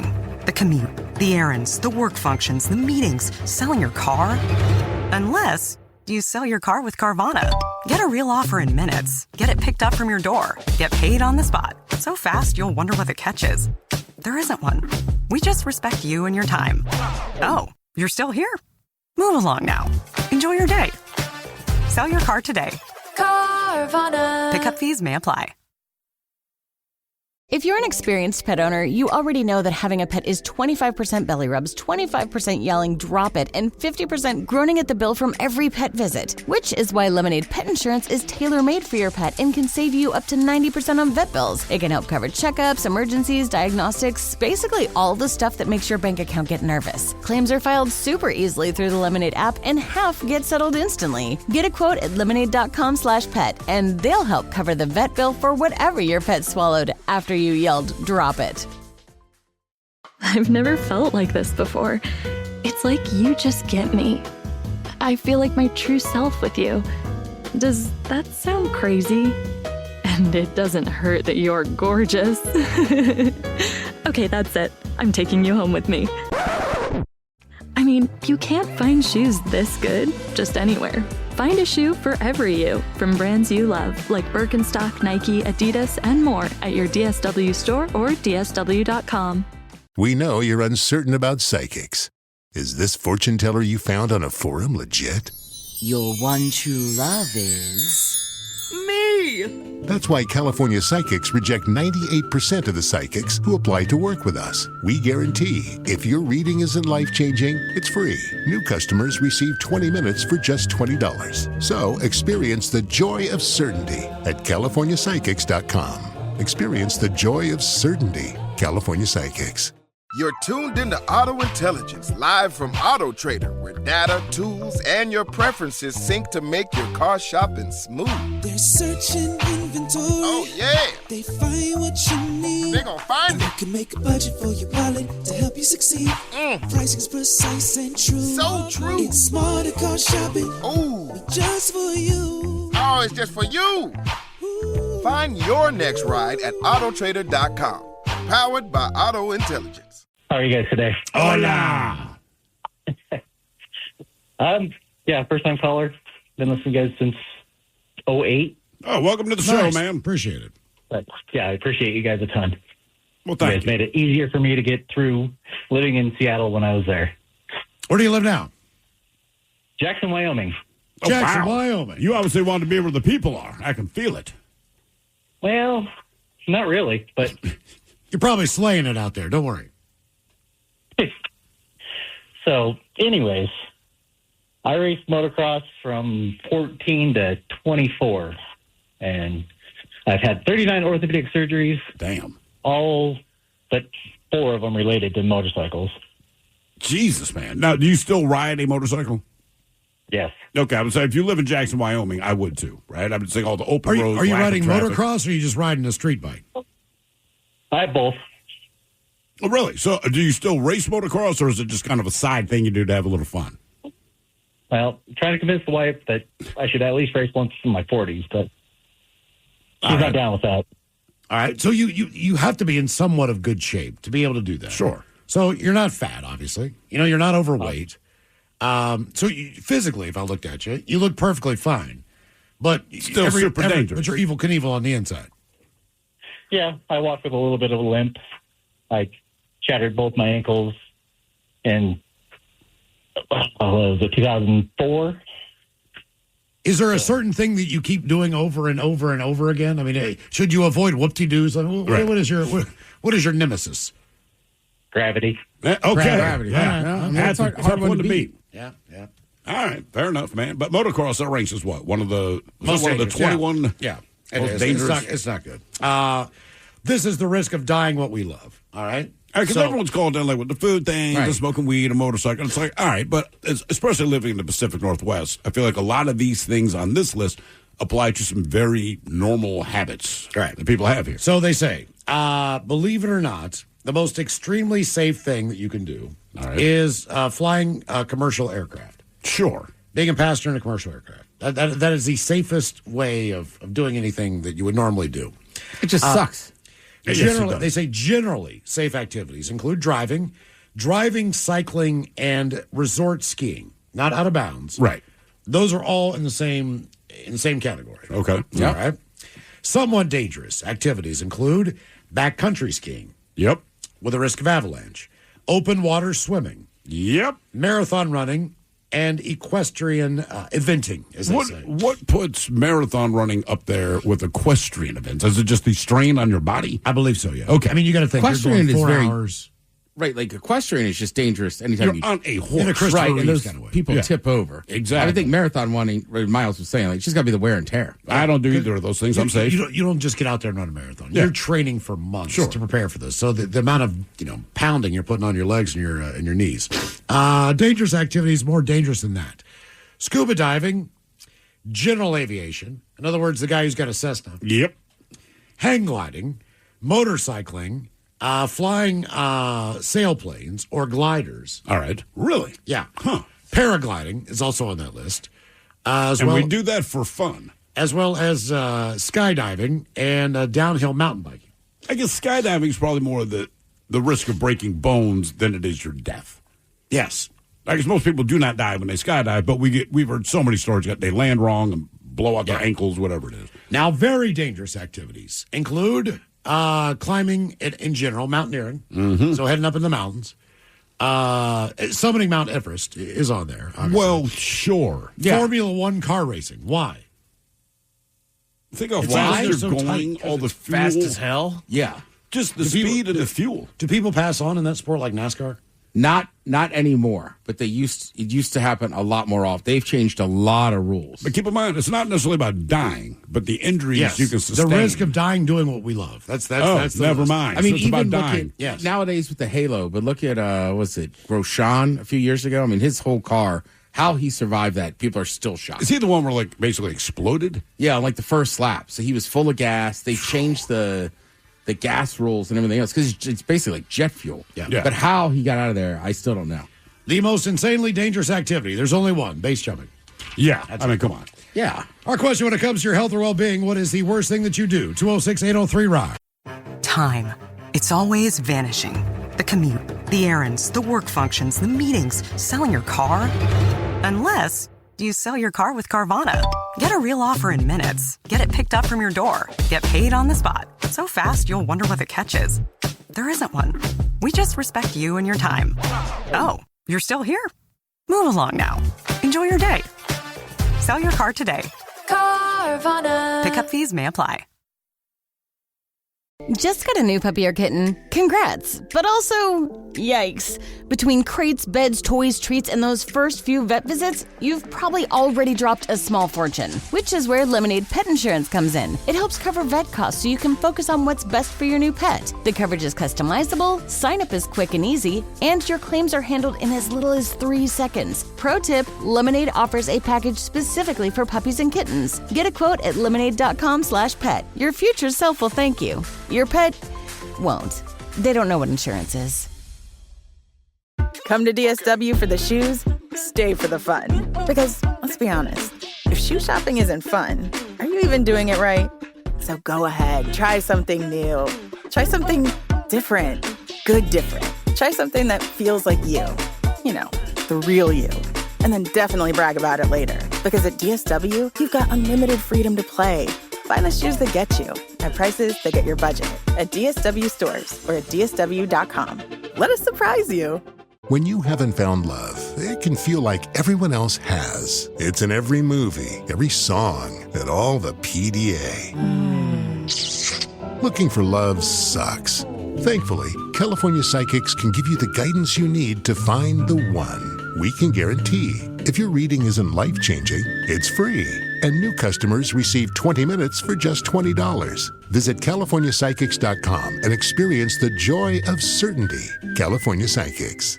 You're tuned into Auto Intelligence, live from Auto Trader, where data, tools, and your preferences sync to make your car shopping smooth. They're searching inventory. Oh, yeah. They find what you need. They're gonna find it. You can make a budget for your wallet to help you succeed. Pricing's precise and true. So true. It's smarter car shopping. Ooh. Just for you. Oh, it's just for you. Find your next ride at autotrader.com. Powered by Auto Intelligence. All is live on the free Odyssey app. From the Pinky's Plumbing Studio, you're in the men's room. Text the guys at 206-803-ROCK. Who's Talk Plus coming up at 4:30, all about the kids. Speaking of, KISW Coach for Kids is on right now. Yes, indeed. That's at KISW.com. Do your part and help the 300,000 children living in poverty in Washington, as they need a warm, reliable coat for the winter.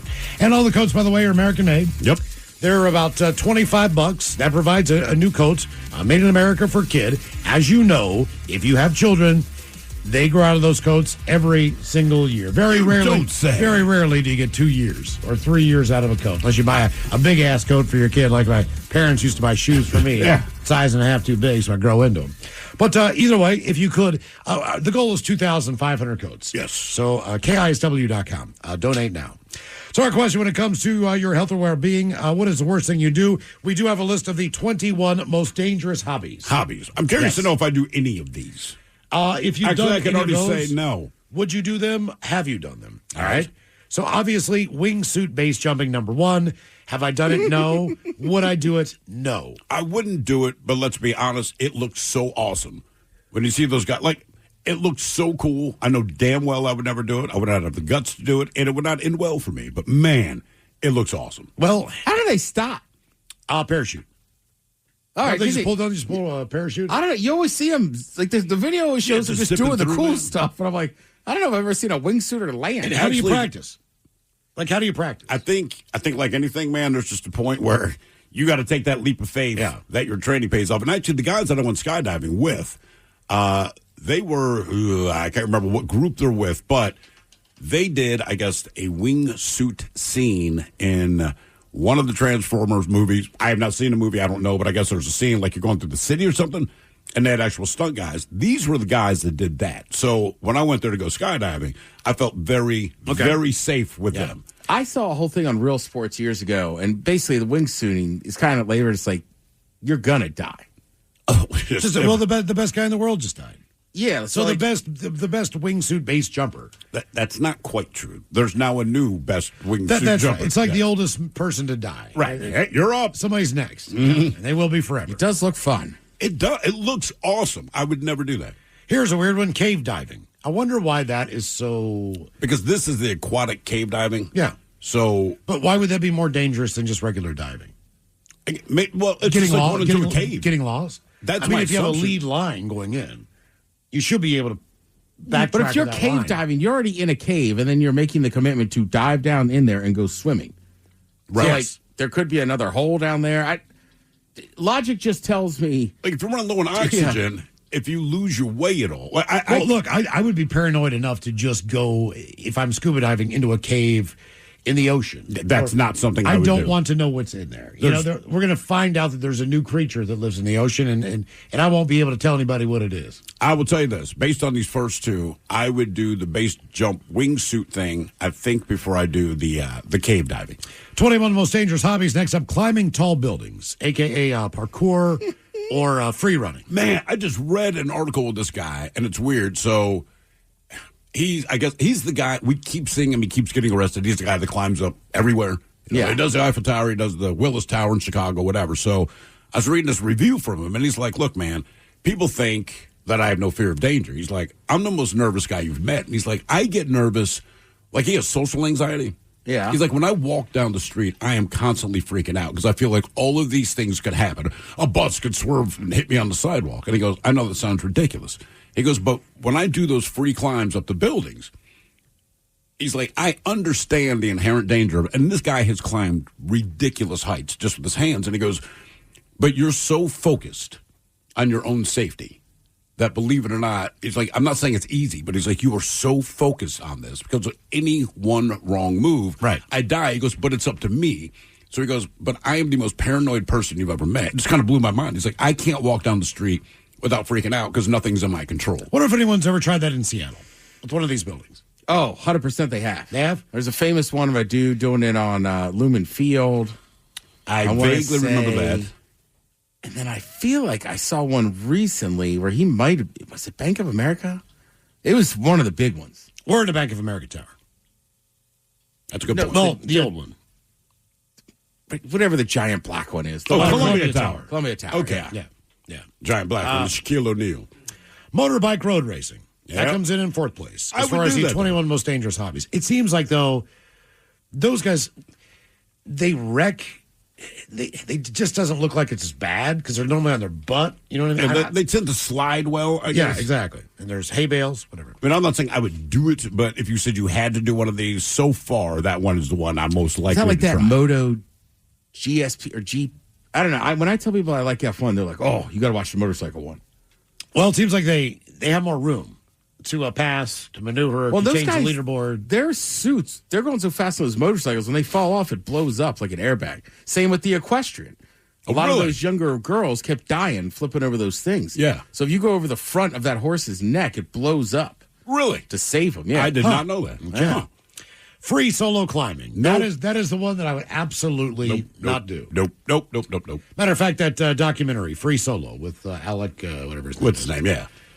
That kind of freaked me out. Just watching him do it. Yeah, there's, I want to say that there are two climbers right now, I don't know if they made it to the top, that are stuck on El Capitan. Mm-hmm. And they're in their individual tents on the face of this rock. Yeah. They're pretty well up there, and a storm blew in. The storms that came into California. Yeah.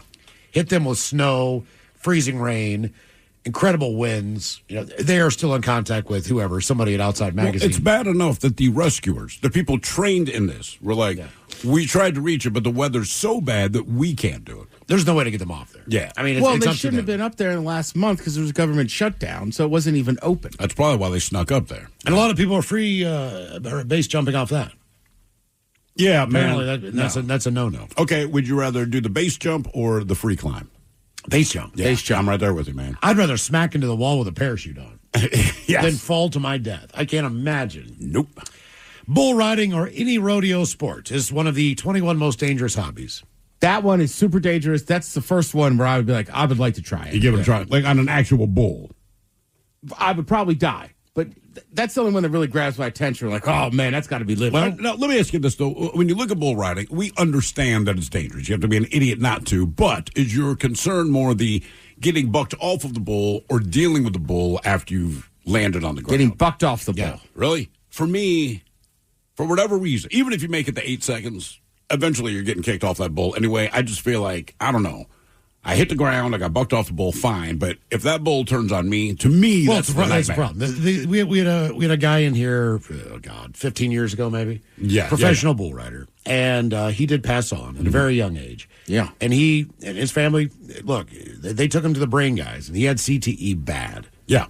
Just from probably getting kicked by everything. Bulls Not only that, falling on sometimes his the head. way the bull reacts when he's bucking, the front of him will come up and hit you in the forehead or whatever Jesus. and give you a concussion that way. Yeah. Cool. I will say, though, I've seen it live in person once. It is unbelievable. Yeah. Yeah. It's so cool. Is it worth the money? Is the purse worth it? And like the PBR? If you're competing, right. Is it $1 million prize? You're getting $20,000. Yeah, like, what do you win at the end of all this? Yeah, I mean, they win a They lot go of right money. to like 20, 30 places.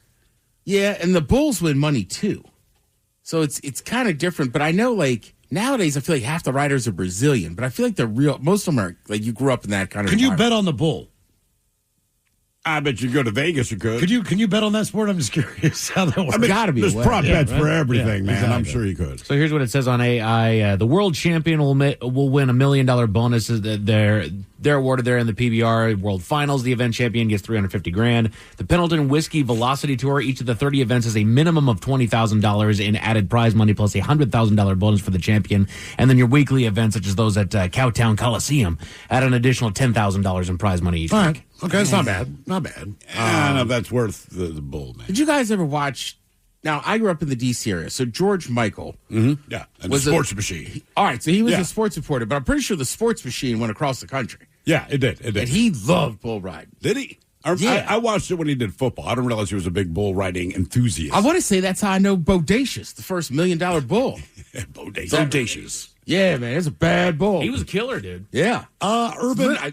Urban exploration is next on the 21 most dangerous hobbies. What do we know to be urban exploration? Now, I believe what they say in this case, it's like going into abandoned buildings or going down the sewer. Okay. Okay. No, All right. I did that once, man. And I've done it before. We were in Baltimore, and actually it was cool. It was like 8 of us. I don't remember how we got there. We weren't quite drunk, but we'd all been hanging out. And, there was a big tunnel to go in there. We went through, I thought it was the coolest thing in the world. But at some point, you could hear water coming. And that's why we kind of scrambled to get up to the top. I don't know that we were in any danger, but none of us wanted to find out. Yeah. It's one of those, like everyone's talking and having a good time and yelling echo, and then one like shh, shh, shh, shh. And you just kind of hear it, and you can hear it approaching, but you can't see anything. And it's like, let's go up to the surface. Right. Well, there used to be a bridge where I lived. It was a train track bridge across a portion of the lake. But to get to that other side of the lake, you really did have to have somebody who had a car, and they would need to circumvent the entire perimeter of the lake. And so it was a big lake to get to the other side, which had stuff.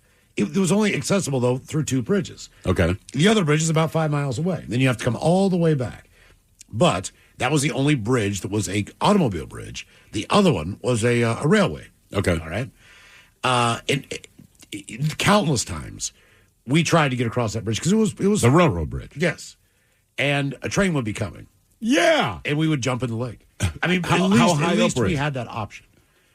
Not really high, maybe 35, 40 feet. That's plenty high. It was it's high. not really high, but that's plenty That's high. high. It was high, but it wasn't high enough where you wanted to get hit by a train. Fair. And so, but once you got to the other side, I mean, you were basically in Pennsylvania. So, all right. It's kind of cool. Yeah. I mean, I don't know that it's worth it on the train track cool, but pretty cool. Yeah, just different crap over there. So we tried it. Storm chasing comes in the list of the 21 most dangerous hobbies. I don't think those guys think that stuff is that dangerous. I think they think it's dangerous, but I think they think they're in control. And I will be honest, if someone said, hey, we're professional storm chasers, we got space for one more, I would hop in. I would. I'm with you. I think they fathom how dangerous it is.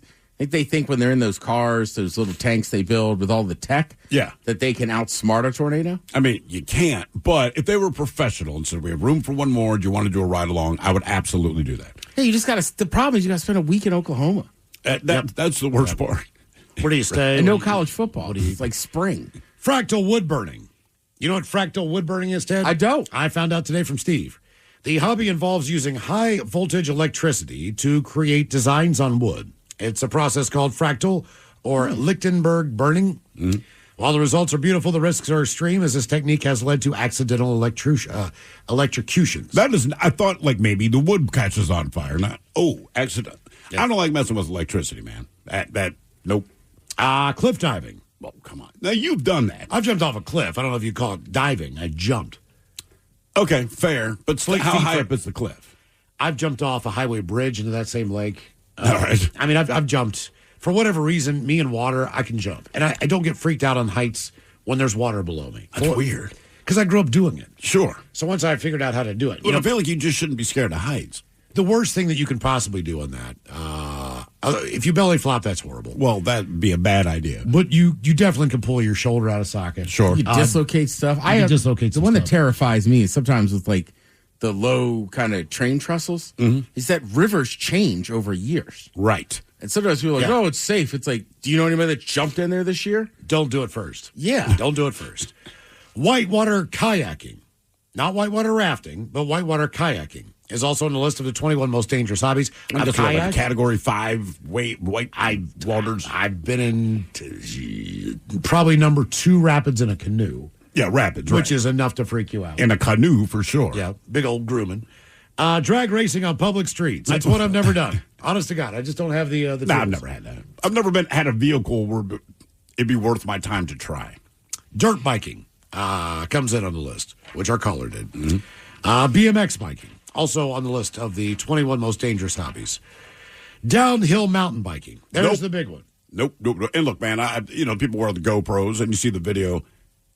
It does not look cool enough. Like, base jumping looks cool. I understand it's super dangerous. The downhill mountain biking, I look at the video, I'm like, that does not look cool enough for the risk. Yeah. It just looks like danger. And to me, like, I understand the base jumping and the wingsuits are dangerous, but there's something about just being in the sky. Like skydiving. The only thing you're going to crash into is the ground, and that's eventually. But the downhill mountain biking, I mean, you see trees shooting by, man, a big-ass boulder sticking out of the ground. I'm like, no. I don't think look, it's not on the list. Obviously, it's not a hobby. But you've been in 2 helicopters. Yes. Did you guys see the footage of the helicopter that went down California? In Sacramento? Yeah.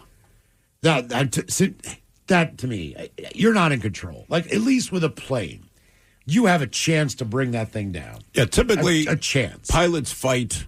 Even if the plane crashes, the pilots are fighting until the bitter end, assuming you didn't lose a wing or it's not in a free fall. But, right, with a helicopter, man, if something goes wrong, it's kind of done. Would you get in a bush plane in Alaska to go hunting or to live remotely? Or I would not hunt. I would not live remotely. But, yes, I would get in a bush plane.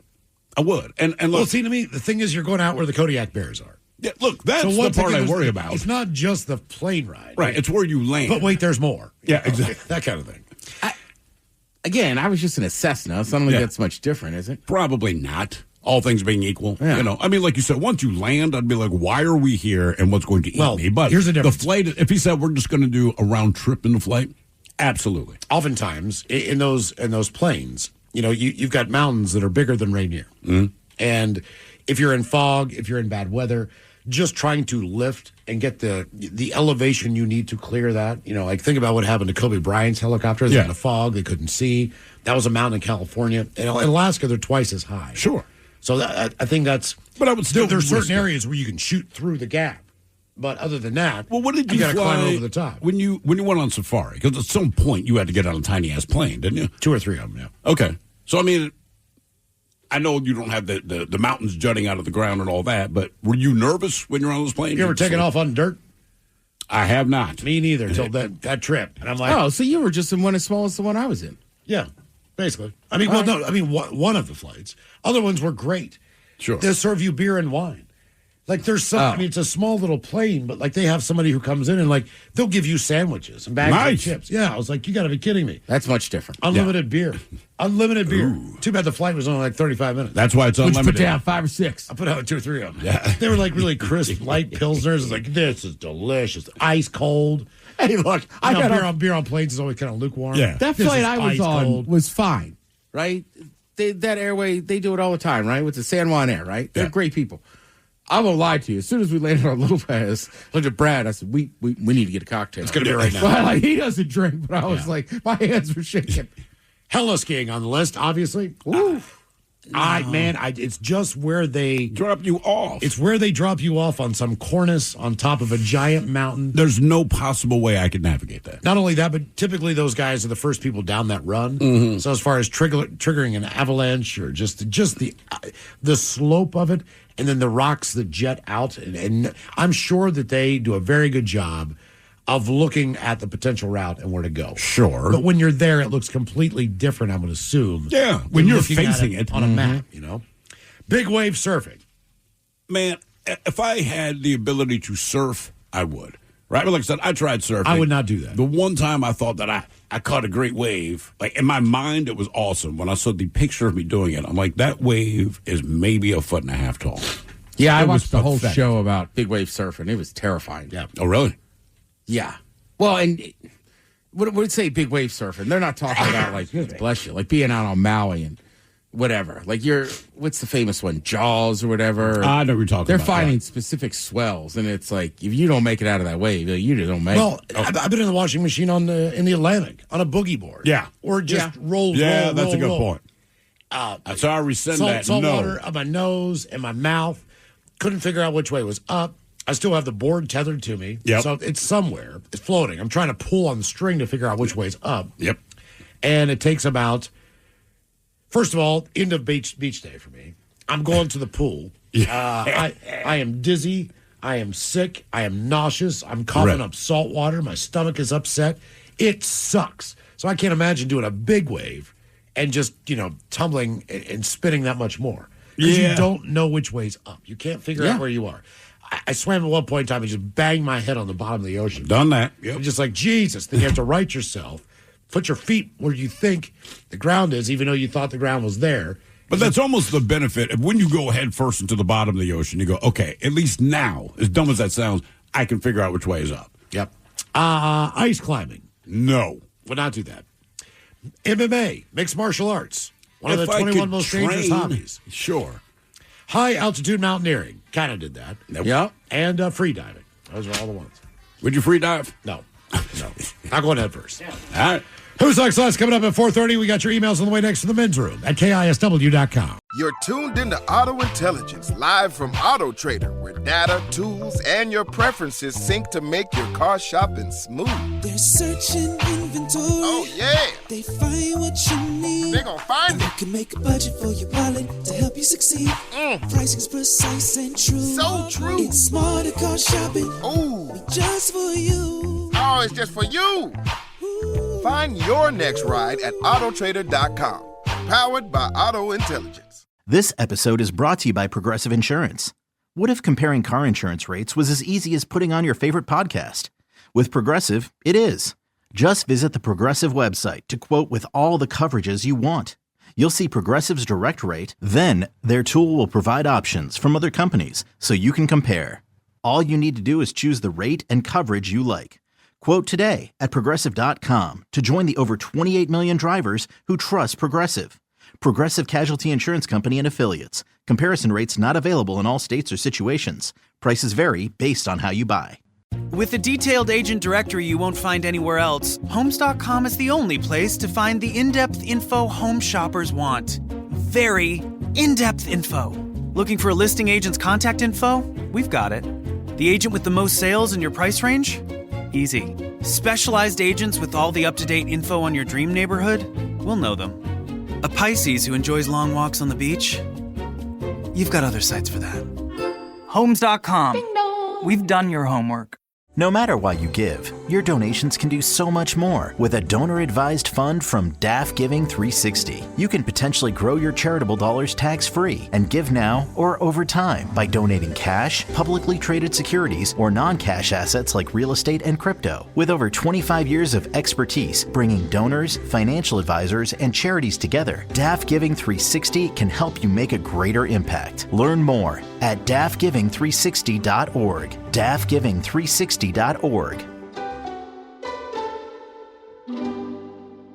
This podcast is brought to you by Kleenex Lotion Tissues, You can't predict sick days, but with Kleenex lotion tissues, you can be better prepared for them while helping keep your skin healthy. Whether it's a surprise sneeze or a stuffy nose, it's always good to have something gentle on hand. Kleenex lotion tissues moisturize to help prevent skin irritation while you're battling those unwanted cold and flu symptoms. It's extra care when you need it most. I mean, why not have one less thing to worry about when you're not feeling your best? For whatever happens next, grab Kleenex. Coming at you live from Auto Trader, here's New Car Energy. They're searching inventory. You can make a budget for your wallet to help you succeed. It's smarter car shopping just for Find you. your next ride at autotrader.com, powered by Auto Intelligence. This episode is brought to you by Progressive. Most of you aren't just listening right now. You're driving, cleaning, and even exercising. But what if you could be saving money by switching to Progressive? Drivers who save by switching save nearly $750 on average. And auto customers qualify for an average of 7 discounts. Multitask right now. Quote today at Progressive.com. Progressive Casualty Insurance Company and Affiliates. National average 12-month savings of $744 by new customers surveyed who saved with Progressive between June 2022 and May 2023. Potential savings will vary. Discounts not available in all states and situations. Huddle up. We got one play. Everything we work for comes down to this. Quick question. Speaking of workouts, how would you rate your athletic program? Bro, we're in the middle of the state championship. Oh, so like a B+ then? Dude, get out of our huddle. Well, at Homes.com, we leave it all on the field to get you detailed information on local schools. Off the field. Off the field. Copy. All right, go sports. How'd he even get in here? Homes.com. We've done your homework. We return to the men's room with Miles and Thrill. Who's Next Lessons are coming up at 4:30, but first time for a few emails to the men's room at KISW.com. You've got mail. You've got mail. And a couple from our question: when it comes to your health or well-being, what is the worst thing that you do? The worst thing I do, guys, is drink Red Bulls and sodas every day or every other day. I have cut out the energy drinks. I used to get those maybe once a day or every other day. Mm-hmm. Just for whatever reason, just stop drinking them. I never drink them, and not for any health reason. I know they're not good for you. I just don't like the way they taste. That's literally it. People, oh, they're not healthy. I'm like, well, the beer isn't either, but I like the taste of beer. If I did anything, it would probably be like a Red Bull and vodka. Maybe. Just to get a pick-me-up if I needed it, you know. But other than that, probably just drink coffee. I was saying earlier, if I'm at a bar and like taking a weekend off of booze or a couple weeks, like I'll definitely drink some energy drinks then. No. I had a pound. Again, I might as well just drink the booze, but just, I don't know, you're out.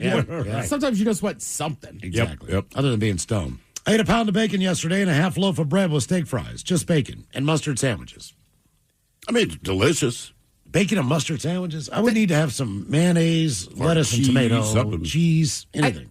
I love mustard, but on bacon? Oh, yeah, it works, man. Just bacon and mustard. Yes. All right. Like, I'm not saying yes. I'll try it. I would try it, but I've never had that combination together, I don't think. Other than like a bacon cheeseburger. I mean, it depends That's on all the other stuff, mustard too. that you use, but yeah. I wouldn't just go straight yellow, but yeah, man. I was thinking just classic yellow. No, come on, man. You're a mustard guy now. Get some of that beaver, like, honey mustard, something like that. Ooh, that's good. Dijon. Maybe. I would go for a slightly sweeter mustard if you're doing it with bacon. That's just me, but it's delicious. But a pound of bacon, that's getting it done. That is a lot of bacon. Physical therapist here. I love Lime scooters. Paychecks, baby. Seriously, though. Be careful out there. Put on a helmet. I drink beer, smoke cigarettes, and listen to you a-holes. That can't be healthy. That from the Trickler. I do the same thing. I think he's right. Mm-hmm.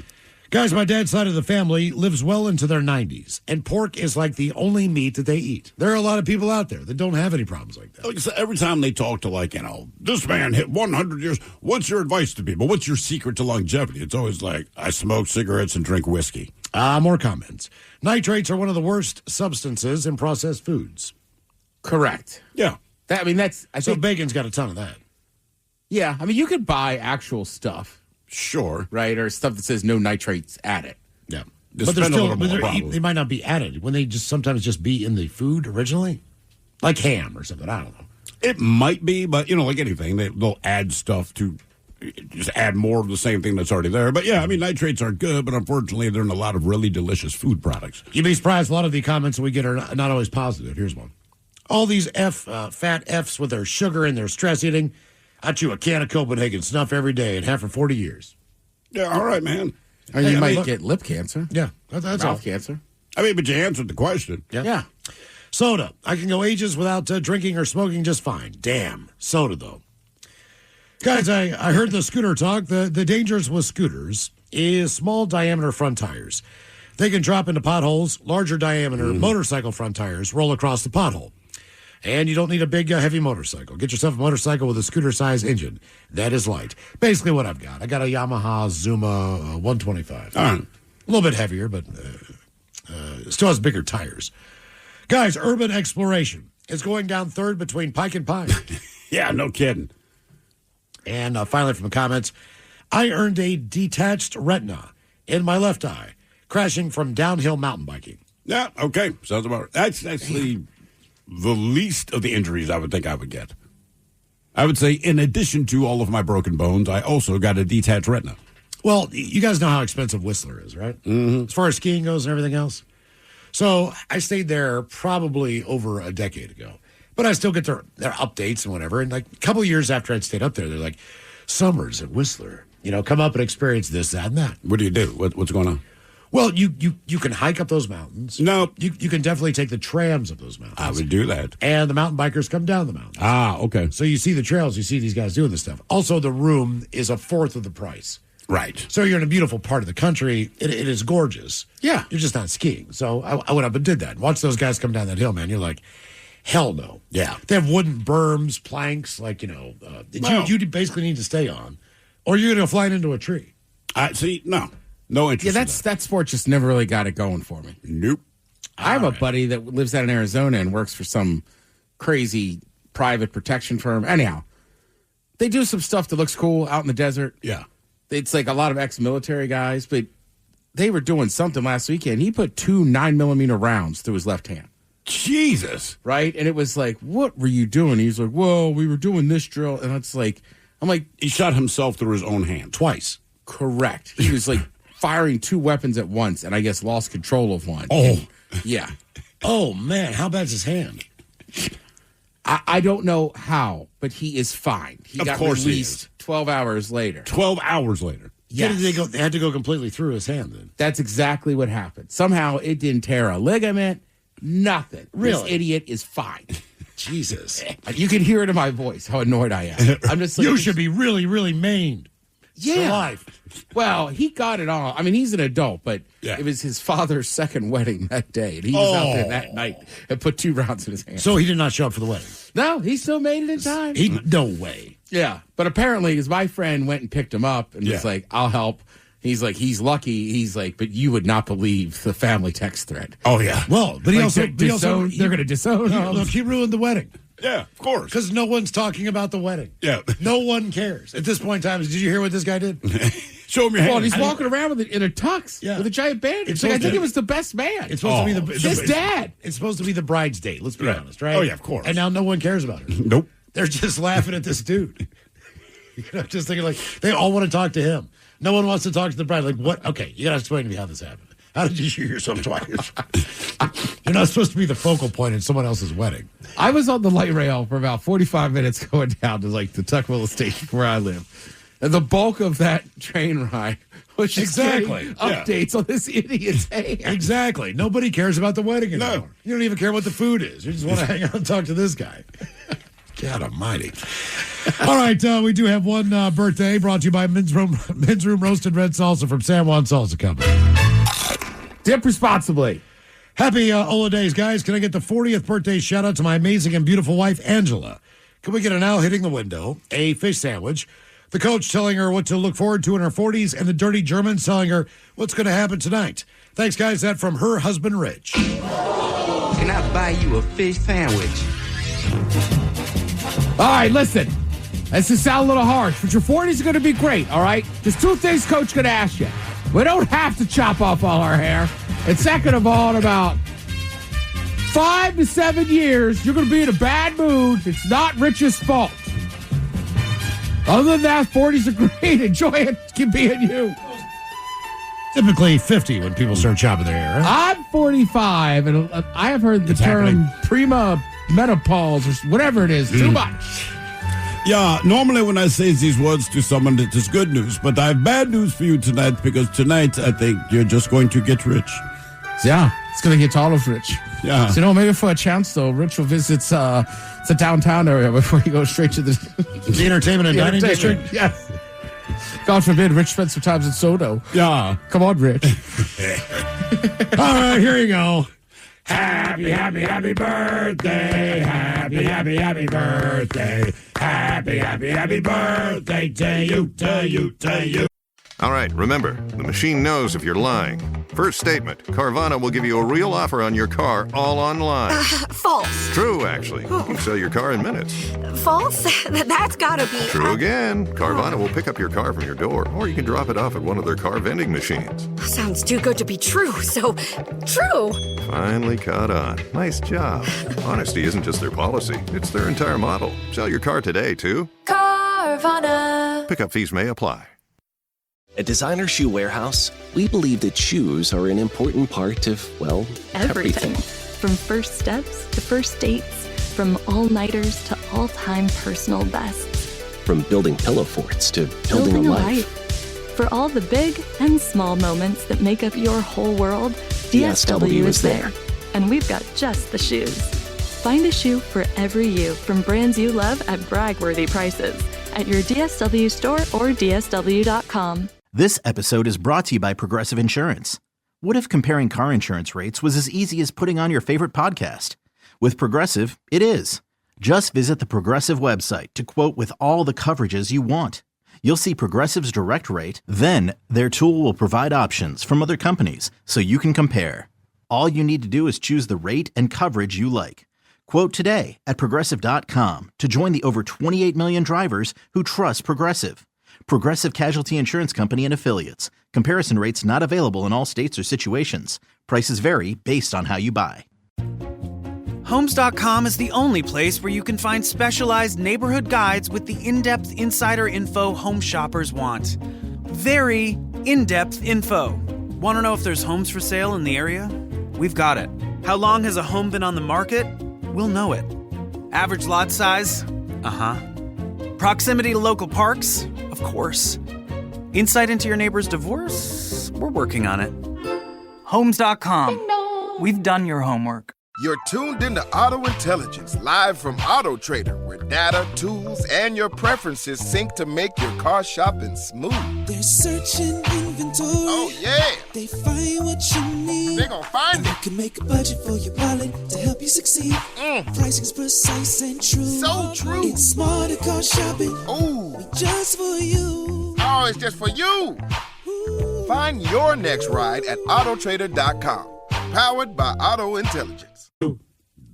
Ya's a Dirty Germans, brought to you by Men's Room Original Sausage. Available through Uli's World Famous Sausage, mensroomlive.com, and other fine retailers. Schweinefleisch. Now, the men's room wants to know who sucks less? Hey, time for Who Sucks Less. Team of Phil Hogan bring us 3 stories from the news each and every week. They always suck. It's up to us to determine, though, out of the 3 stories, which one sucks the least. Now, if you happen to like the Men's Room on Facebook or follow us on X and Instagram at Men's Room Live, the debate is already underway on Who Sucks Less. Yeah, and at Ted's insistence, of course, today's Who Sucks Less revolves around the kids. Who will think about the kids? Well, in all 3 stories, people did think about the kids, but they thought of some cost-saving methods to deal with the kids, because kids can be expensive. I don't know what they are, but I have a bad feeling one involves a lot of hungry children. Hey, man, look. You want to save money? Maybe take these people's advice. I suggest you don't. But let's start in the United Kingdom, where a woman managed to prove that the father of her child had colluded with the DNA test lab employee to fake his paternity test to avoid paying the $125,000 in child support. That her partner broke up with her just 3 days after giving birth to their son back in 2022. That was bad enough. But what came next was even a lower blow for the 31-year-old Chelsea Miller. Her ex, Sheldon B., he started denying that he was Louis' father, then asked for a paternity test. Now, at the time of the breakup, Sheldon stood to save $125,000 if the DNA test came back negative. But his ex wasn't worried because she always knew that he was the father of my child. But imagine the shock she got when the paternity test came back negative. Now, Miller may have known that Sheldon B. was her child's father, but in the eyes of the court, the DNA test was irrefutable evidence of the opposite. So the 31-year-old, she did not give up. Instead, she managed to persuade her ex's mother, Katie, to provide a sample of her DNA to a different laboratory. And that showed that Louis was, in fact, her grandson, thus linked Sheldon to the baby as well. Now, the result had thrown a wrench in Sheldon's plans, and there was nothing left for him to do but admit to faking the paternity test to get out of paying child support. Apparently, he'd asked his aunt, who knew someone at a DNA lab, to help him avoid the responsibility. That someone was Robert P. These are not their actual last names. That's all they're willing to give us here. And Robert P., he did admit to swapping Sheldon's DNA sample with his own to skew the test results. He admitted his guilt, but there was no proof that he'd received compensation for his help, so he'll avoid any severe penalties for that. Now we go to Kentucky. A Kentucky man, he hacked into the state death registry system to fake his own death in a bid to avoid paying over $100,000 in outstanding child support. Well, he's been sentenced to over 6 years in prison. One Jesse Kipp, he was sentenced on Monday in the U.S. District Court for the Eastern District of Kentucky in a plea agreement on charges of computer fraud and aggravated identity theft. So in January of 2023, he accessed the Hawaii death registry system using the information of a physician living in another state and created a case for his own death. He completed a Hawaii death certificate worksheet, assigned himself as the medical certifier for the case, and certified his own death using the doctor's digital signature, resulting in him being registered as a deceased person in many government databases. Well, officials said he admitted to faking his own death in part to avoid the outstanding child support obligations. He owed more than $116,000, but he didn't stop there. He also infiltrated other state death registry systems, private business networks, and government and corporate networks using credentials that he stole from real people. Then he tried to sell access to those networks on the dark web. He acknowledged having databases of personal identifiable information on his electronic devices, including Social Security numbers and medical records, which he sold to international buyers, including individuals from Russia, Ukraine, and Algeria. Anyway, the damage to the state death registry system included $80,000 in repair costs, as well as, quote, untold consequences in trying to rectify networks that harmed the individuals whose personal identifications was exposed, stolen, or misused. So now he has to serve 85% of his prison sentence, which begs the question, why give him the full sentence? Right. But serve 85% of his prison sentence. Upon his release, he will be under the supervision, blah, blah, blah, blah, blah, blah, blah. Anyway, he was originally indicted in November on 5 counts of computer fraud, 3 counts of aggravated identity theft. The Justice Department said in a news release he was also accused of illegally accessing state websites in Arizona, Hawaii, and Vermont, as well as businesses called Guest Tech Interactive Entertainment Limited. But initially, this was done to avoid paying child support. And now, I believe this guy is in Russia. Yes, one Romov Koronev. He's the head of the bailiff service responsible for collecting child support payments in Russia. He recently revealed one of the more shocking cases of his career in an interview with the Russian media outlet 72RU.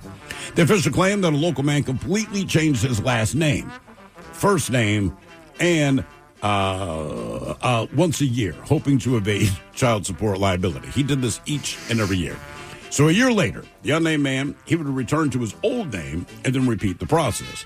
This was his attempt to evade bailiffs and zero out of the debt. It's unclear how long he managed to hide from the bailiffs, but his efforts turned out to be futile. Quote, when a person's name changes, the registry office reports its information to the bailiffs so the debtor can't avoid paying child support this way.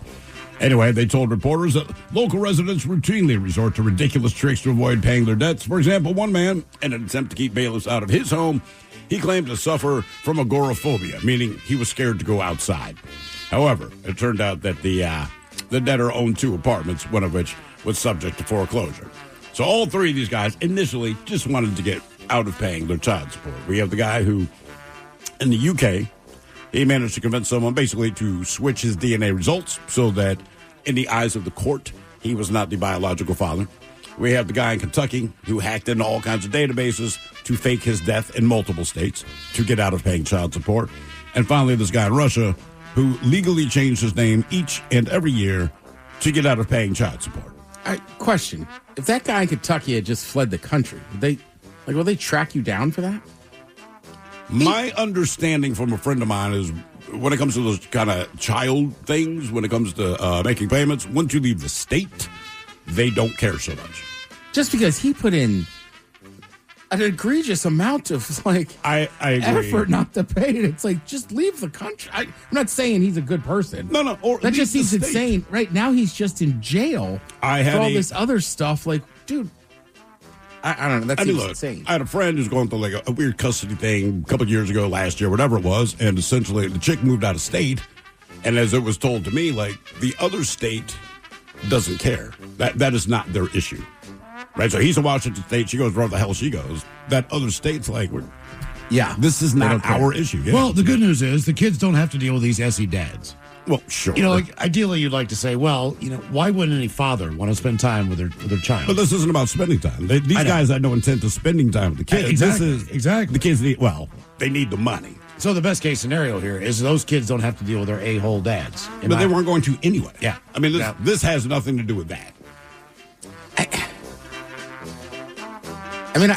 I don't know. It seems like the guy in they all suck.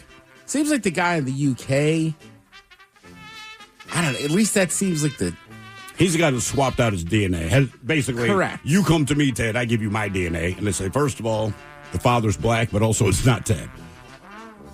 That was his deal, because I work at the DNA place. We just happen to be friends. You're like, do me a solid, and I switch my DNA. At least his idea wasn't that insane. The guy that faked his, like the guy in Kentucky, because he messed up so much stuff. Jesus, yeah. So forget what he owed the state for the kid and everything. I think he sucks the most. Okay.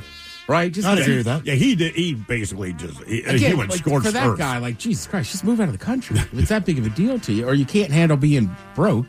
Right.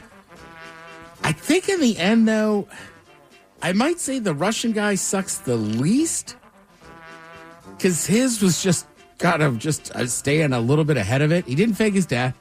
He didn't fake his DNA. I agree. He just kept changing his name. Because the authorities were more irritated with him because it just created paperwork. If you change your name, they will say, he was Edward Smith, now he's, Big Daddy Sugar. And you go, okay, fine. We know you're the same person. How'd you know they call me Big Daddy Sugar? I gave you the nickname, bro, after that one night. But they have to go through the process again. Yeah. And then when we go through the process, because we know it's you, then you go back to Edward Smith again. It's like, come on, man. That's the only reason I think he sucks the least. He didn't fool anyone. He just created a lot of paperwork. Right. And again, he didn't fake a DNA test. And Nope. He didn't ruin other Fake states. a death. Yeah, or fake it at death. Because even if no matter how much that woman hates it, like that kid still thought her father was dead. Yes. That seems like that might have a bigger impact than not giving the kid money. I would think so. Debate continues on Who Sucks Less. If you like the Men's Room on Facebook or follow us on X and Instagram at Men's Room Live. All right, coming up at 5:08. We'll drink and toast with a shot of the day. You are listening to the Men's Room. Oh, the car from Carvana's here. Well, will you look at that? It's exactly what I ordered. Like, precisely. It would be crazy if there were any catches. But there aren't, right? Right. Because that's how car buying should be. With Carvana, you get the car you want.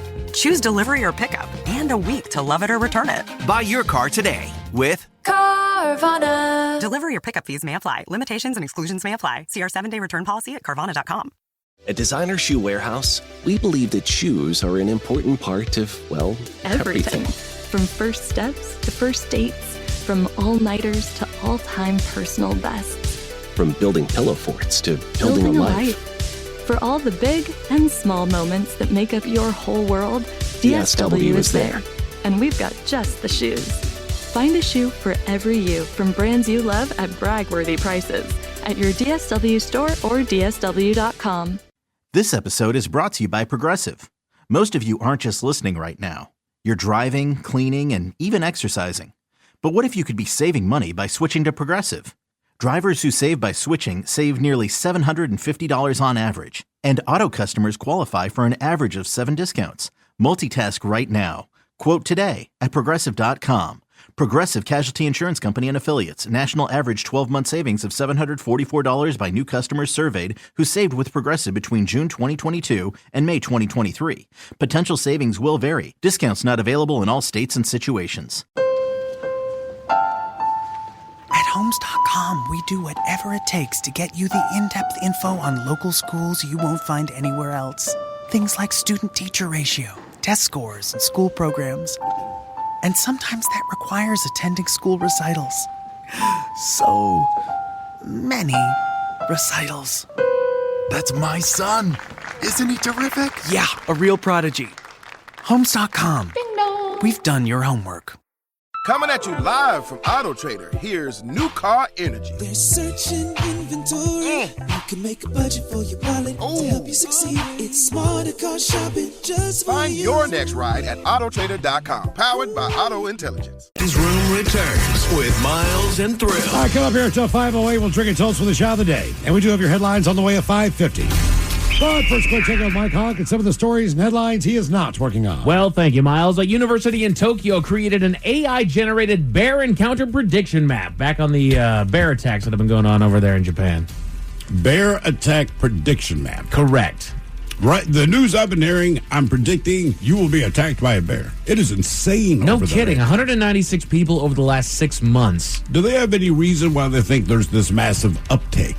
Like, you rarely, at least in my experience, I rarely heard about Japanese bear attacks. And this year, it's like every other day. Is there a Japanese bear season? Do they hunt bears out there? If not, then they're just I don't know, effing and hibernating. I was going to say, when do they hibernate? I mean, they're in the same hemisphere as us, so I would assume. Yeah, now. You know, at the same time, yeah. Right? But apparently they're not. No. Well, they still can be. It's just, well, no, if it's in the last 6 months, they're just out there whacking people. Right. It might settle down now, right. But. Right. A new study found ultra-processed foods were linked to harm in every major organ. We covered that earlier today. Yeah. Fantastic. Again, is anybody shocked? I think the only thing that shocked me is every organ in your body. Sure. So, like, if you have an organ, this has a negative effect on it. But that's just our way, too. Everything that we got is microplastic now. Right. I mean, that's one thing. I get that. I don't know. That surprised me that it was everything. According to a new survey, Mount Rainier is shrinking. Has already shrunk. It's cold. Yeah. 20 feet. There's a new summit. Right. Which is wild. Because, what is it, the ice cap of it is actually melting, so it's not as high anymore. Okay. Yeah. That's fun. It's still the tallest in the contiguous 48, correct? I believe so. No. That is either Shasta or Whitney in California. I think it's Whitney. Mount Whitney. Mount Whitney. Whitney. Big brain on Miles. But they're not as hard to climb, correct, Miles? Isn't Rainier like one of the toughest ones to climb? Well, they're saying that the summit now is not even snow-capped. Oh, really? So I know there's snow up there. We can see that. Sure. But wherever the top is, it's not. So it doesn't classify as that. Okay. But I think Duff told me he did Shasta. Oh, or okay. Whitney. No, he did Whitney. Oh, my. He said it was brutal. I'm sure. Good Lord. Yeah, you're climbing a mountain, man. I'm just trying to defend Rainier. I know you're doing your best. It's still the best one, man. It's still the best. Yeah, it's still technically one of the hardest ones. Although to climb. apparently, I guess it's been rumbling a lot lately. Did you read that today? Don't say that. No, hey, man, they're like, look, last year there's 125 earthquakes, blah, blah, blah. They said in the same amount of time, it's at over 1,000. Oh, jeez. Yeah, I mean, they're like, look, it doesn't necessarily mean anything. They said, we're not even going to put out a warning. Right. We're just saying. I read that this morning. I'm like, cool. Seems like in theory we should be able to make one giant, like Tums or something. Toss give it it to in the. there. Yeah, it gets all riled up. Calm down. Just drop it in there. Like, chill out, dude. Mountainous antacid. Yeah, you got a little indigestion, like right. a little rumble, but you're fine. I had Mexican the night before. Well, get on it, Ted. Get some Earth Tums. Earth Tums. Earth Tums. Can you imagine the size of that Tum in the helicopter? That'd be kind of cool to see it like stop shaking. Like, all right, there we go. This is a good idea. I should be like a. It's great. Earth Tums. I should be like an Earth scientist. Yes, Earth Tums. How'd you make all your money? You ever heard of Earth Tums? I have. Yeah. I could have saved Pompeii, my guy. If they just had Earth Tums. And helicopters. There's your promo. Put your thinking caps on, boys. Time for the Merriam-Webster word of the day. I give you guys 90% chance of getting this one right. It is a noun and an S word, referring to luck that takes the form of finding valuable or pleasant things that are not looked for or to an instant of such luck. Serendipitous. Serendipity. Close enough. Yes. Nice. Only because that's the only word I know that means all of those things. Crappy movie. No, you didn't like it? Didn't like it. I didn't see it. Was that Michael Keaton? No, John No. Cusack. John Cusack. And Cusack's not a sales pitch for me. Me neither. I went with a chick. who was the gal? I keep getting Kate Beckinsale. Oh, Yeah. Okay, now that's the sales pitch. Yeah. All Is right. that the one where they signed the $5 bill and the book cover and then found each other again? Yes. Okay. I don't know. I And it kind was of liked it. When I, snowing or was, something. Like I just remember hating it. I liked it when I was younger. You know, you're probably right. The date did not end the way I thought. So I got a personal feeling involved into it. So it might not have anything to do with the movie. Right, it's like this movie sucks. At least there's something post movie. Right. There was nothing post movie. That's a drop off. That was not serendipitous. No, there was no serendipity about it. Lonely-dipity. Serendipity do. Have you ever run into her again, Ted? No.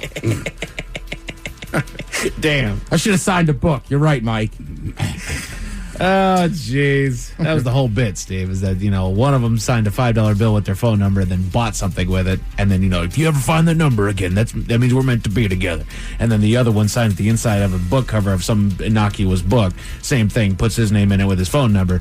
And then they spend the next 15 freaking years looking inside of every book cover that they find of that book, looking at every $5 bill that they've got, looking for that phone number. In the movie, do they get random calls from random people? You would think. Hey, I saw your number in this book, man. So, not to give it away, do they ever meet up again? You'll have to they watch do. the movie, Mom. It's a romance rom-com, movie. dude. All right, You know how it ends. Of course they find each other. She was hit again. by a car. But you see, he finds her and he goes to her house. But then she, her house is being house sat by a friend of hers, and he's canyon yodeling. And Oh. yeah. Wow. Okay. That's Puts the underwear on his head and he gets down and dirty. Well, he needs to see that there's action, and there's all you see is legs up in the air.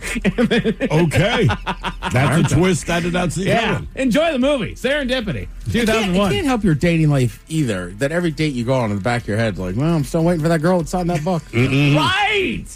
Hey, girl, just so you know, I might get a phone call one of these days. And God forbid you change your number. Everyone changes the freaking number. I luckily have had my same number since I was 16 years old. 16? Yeah, That's 20, cool. 20 years I've Damn. had this number. All right. Yeah. We're seeing a rise in what they're calling performative males in the younger generation. Performative. Does that mean they male. like to sing and dance? Hello, my baby. Hello, my darling. Hello, swing down. You're so talented. No, it's performative. So to me, performative is not a good thing. It's you're not being your natural self. It's not being who you are. You're being an image of what you think other people want you to be.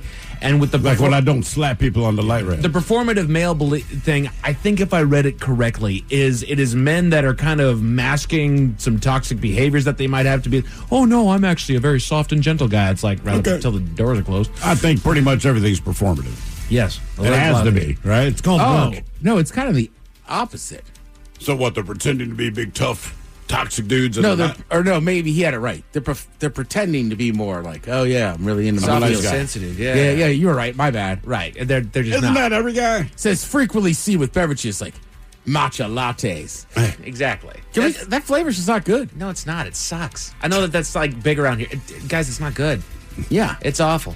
And to a degree, yes, we are not our full selves on that first meeting. And you shouldn't. There's no change. Who you are is too much of a person. People need time to adjust to the flavor, okay? Yeah, you need to ease into how horrible of a human being you are. Exactly. You need to find it funny when I start showing you who Like I I am. said, it's like a job interview. Your boss is lying, you're lying. If you both lie well, you get hired, they have an employee. Boom. There you go. Half of Americans need a quote-unquote game plan to simply survive holiday dinners. As far as who to stay away from, what to talk about, all those What time different are we things. dipping out? My Exactly. thing is like, okay, where's the TV? Because I know where I'm going to be for a while. Exactly. Watching some football. So let's get into it. The Men's Room Top 10. The Men's Room Top 10.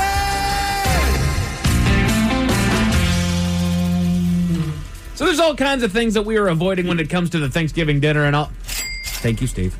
All kinds of things that we are avoiding when it comes to Thanksgiving, when it comes to the holidays, and it kind of mainly centers around topic to talk about. So this comes to us via Talker, and it is literally the top things that we don't want to talk about at Thanksgiving dinner. All right. So if you are that person, if you're that talkative person that I'm keeping the conversation going at Thanksgiving dinner, ears up, because these are the things that people legitimately do not want to talk about. Starting with other family members. Try to avoid bashing or gossiping about somebody who is not there. It could cause a fight or just bring down the mood. Take account of who all's there. If there's somebody there that hangs around that person an awful lot, don't just start bashing them. Only bash the people that are present. Yes. Yeah. And Correct. seriously, like, go for it. Have at it. Keep it good-natured and understand what good-natured actually means. You're not just saying mean stuff. Say, I'm just being honest. Like, no, you're just being hurtful. But I tell people, hey, I'm just being hurtful. Yeah. Correct. Just be open. I'm not being honest, but I can see that this upsets you, so I'm going to continue. Yeah, I just don't like you. Avoid anything regarding somebody's relationship status. Why haven't you found anyone yet? When are you getting married? That's not a guy thing. That is not. You know what? That's fair. Guys never bring that because we don't care. That's an older guy thing. Maybe. I just like it. How come you ain't found a girl yet? I will put it this way. My wife. Yeah, you definitely, guys get it. My wife, she told me 2 days ago when I told you, Miles, and she was like, hey, just so you know, I bought Sarah, formerly of the morning show, some stuff for her baby and said it is from you guys and myself and your wife, Mike. Oh, okay. And she goes, because you guys didn't buy anything. I said, yeah, because we don't think about it. No. And she's like, I know you don't. I'm not judging you. I'm just letting you know if you get a thank you from her. I said she's not going to thank us. She put Miles and I name on it, too? The men's room, along with her and Mike's wife. Oh, dope. Yeah. Thank you, Mrs. Hill. But I said, Sarah's not stupid. She's going to thank you. She knows goddamn well none of us did that. Are we supposed to buy people baby gifts? See, that's where I'm at. That's what I said. So I'm hearing We didn't this. get an invite to the baby shower. My wife did. See, that's why. Yeah, she owes a gift. Yeah. You know Sarah what? You're right. Yeah. Sarah owes That's us an right. invite. Uh-huh. No. No, we're No, fine. we do not want we to do go to not the need baby invites shower. to baby shower. I want a onesie. Oh, get another just one. to sleep in. An Miles, adult would onesie. Would you have showed up in a Borat onesie to that baby shower? I mean, for money. My baby. Sarah would love it. That's the thing. Yes, she would. She would not be offended. She'd think it's great. I recently acquired a sleeping bag you could wear. Okay. What? How did you acquire those? My buddies had them, and they got me one. Shout out, boys. Top things we don't want to talk about at Thanksgiving dinner. That's why I said a sleeping bag. Personal struggles. Keep it light. Don't bring up anything negative. The problem is that this stuff should go without saying, but we have to say it. Sure. Keep it happy. Keep it happy. I mean, as much as you can. But if you're with friends, it's when you can keep it happy. Right. Family, someone's going to ask something that pisses you off. And if you're honest, then somehow they get pissed off. And then it descends into whatever again. I will say, on the other hand, though, when I was at this MMA fights, I saw a lot of people I'd seen in a long time and was very honest with a couple people. And I was shocked at the honesty they gave me back. Okay. So it was kind of, we were both sharing like bad stuff, deaths and this and that. And one guy was like, Jesus, man, like my father just died a month ago. I feel like so that's we had like a different, though. bonding moment. Yeah, that's kind of a different thing. There was another father at the school, had not seen him in like a year, right? So just kind of, hey, man, how are you? Turned around, looked me dead in the eyes, like, Essie, man. Yeah. And I was like, oh. I was like, hey, bro, if you want to chat, it's cool. I didn't expect that. I thought you'd say, like, fine. But there we were. Right. And I heard him out, and it was... He didn't think it was funny, but I thought it was kind of funny the whole time. Like, damn. All right. Yeah. You're right. That does suck. Work or career issues. If you know things aren't going well, don't bring it up. Especially if you know things aren't going well. Hey, You mean somebody else? heard you still don't have a job. Is that changed recently? Why don't you take out the trash then? Are you just unhireable? Could you wash the dishes after dinner, maybe? I mean, prove to us you have some ability. So you're just a lump on your wife's couch. Okay. Damn. What do you bring to the table then? Besides idle, bad conversation. So you're eating someone else's food. Okay, cool. No, you can't have more gravy. Oh, so it was her that bought the groceries for the Also, Thanksgiving dinner. Don't invite these people. Try not If you to. know them, try not to invite them. Obviously, family, you can't The control. problem is they're also the same people that are going to be the loudest about not getting the invite, Miles. How come I'm not invited? Because you're loud and you talk about things nobody wants to talk If about. you got to ask, you know damn well. Yeah. Invite me over then. Mental health. It's just a bit heavy for dinner chit-chat. I'm losing it. I got to tell you guys, the darkness is creeping in. Watching the call of that turkey, it makes me think about my coworker. I'd like to do the same thing. Think about plunging a knife into him. Like you did that turkey. All right, that's a little... She stabbed me in the heart just like you did that turkey. Now let's say grace. Right. I'm thankful that bitch is out of my life. All right, Mom, you're up. I'm thankful for this group of lowlives I call family. And I know that they have my back. Top things we don't want to talk about at Thanksgiving dinner. People don't talk about their ex. Avoid questions like, why isn't Jerry here this year? Why do you think? Put two and two together. Because you couldn't climb out of the grave in the backyard. I'm glad I don't have Thanksgiving with these people. Yeah, no good. Right? Okay. If she's drunk at the party, clearly sad, don't ask about Jerry. I don't want to hear. I promise you I won't. I would also say, like, look, there's certain times you just got to know. Like, there's certain people in my family. I know they're going to bring up something. Mm-hmm. I have a great relationship with them now, but I just don't engage. No. Yeah. I just kind of let it go. And not at the table. If you want to have this kind of a conversation, grab a glass of something, say, hey, let me pull you for a chat. Get to him one-on-one. When we're smoking out back, whatever. Right. How you doing, man? Everything okay? When I mean Thanksgiving dinner, I don't even talk. I'm just like, oh, my God. Do you pass? I know. Like, don't talk to me. I don't care. The subject matter, I'm eating. Religion. How come you don't come to church with us? Because it's boring. There was somebody who brought that up at a dinner table that I heard about the day. They were told exactly why you don't come to church. Oh, they were told because they wouldn't belong? Or? No, I don't want to go to your church anymore. Oh, okay. Okay. Well, you asked the question. I was going to say, if you ask a loaded question like that, you can expect a loaded answer. Correct. Mm-hmm. Here it comes. Look out. Like a loaded potato. Appearance or weight. Don't shame anyone for what's on their plate. Oh, damn. Jesus, dude. Save some for the rest of us. I would definitely like to see, though, how much I eat at that one meal. I'm going back for seconds. Hey. I'm definitely going to have snacks later on. I'm going to make a little turkey sandwich with, leftover rolls, gravy. Miles, there's going to be enough for seconds, buddy. Just pass the plate, okay? Jesus. I have been a part of that. It wasn't my family. And one of the parents was, like, it was incredibly uncomfortable. Well, like, are you sure you need another helping? One of those kinds of things? To, like, the daughter who I was dating. It was, Damn. Damn. Wow. And she's crying and separate room. I mean, it was a nightmare. And it's not even your family. No. That's what makes it so much worse. Yeah, Miles is right. You know how much trash I ran out to the dumpster that Sure. Yeah, what can I do? Do you need me to run an errand for you? Yeah. That vicious dog needs a walk. I will take him. We need more butter.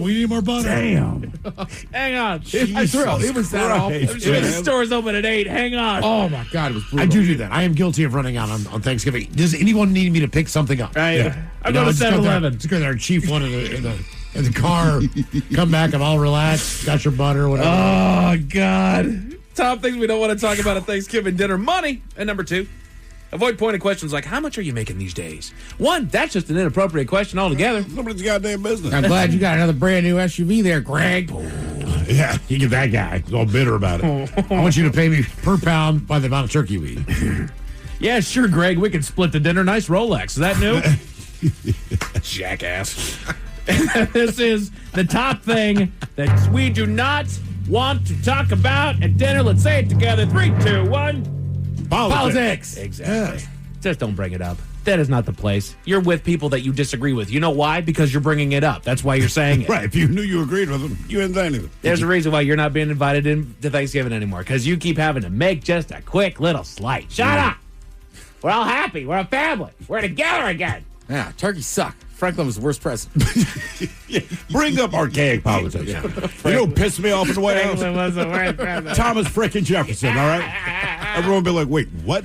Now we're talking politics. Hamilton should have had a second term, Ted. Pass the chocolate cake. Yeah. Right. She's already beginning. I mean, I literally said this summer. Don't get me started on the Kansas-Missouri Act. Because I have time. And I'm about 5 beers deep. A man in Florida was suspected of drunk driving, but there was a dead giveaway, Miles. What was that giveaway? Tell you all about it at 5:50. Thank you, sir. Headlines are coming up at 5:50 in the meantime, and we made it to drinking time. Yep, sorry. Somebody out there deserves to be recognized. And the men's room knows just who it is. So to you, we say, bottoms up, sailor. You're the toast of our shot of the day. Drink time it is. As usual, we head to the drink test. Scan Steve and Thrill Hill to find out who we're toasting. Yes, indeed. And today we toast an unidentified man from Memphis, Tennessee. And we're toasting him for the most clever excuse that you have ever heard in your life. That's correct. You see, he was a passenger in a car. Now, unfortunately, the driver was pulled over, and we do not know why they pulled him over, but he was.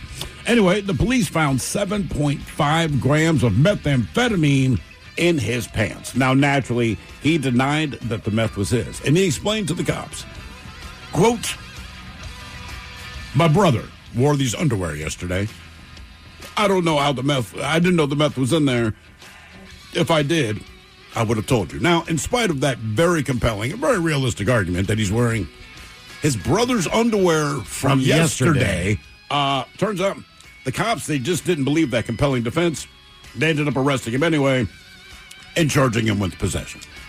Now, look, I know people go into denial about things that you know damn well you were guilty of, but that's the first excuse you thought of? Sir, we found 7.5 grams of meth in your pants. Dude, I'm wearing my brother's underwear from yesterday. My bad. I shouldn't have done it. Kind of like that. Meanwhile, his brother's probably like, what? Yeah, again. You wear my underwear? Yeah.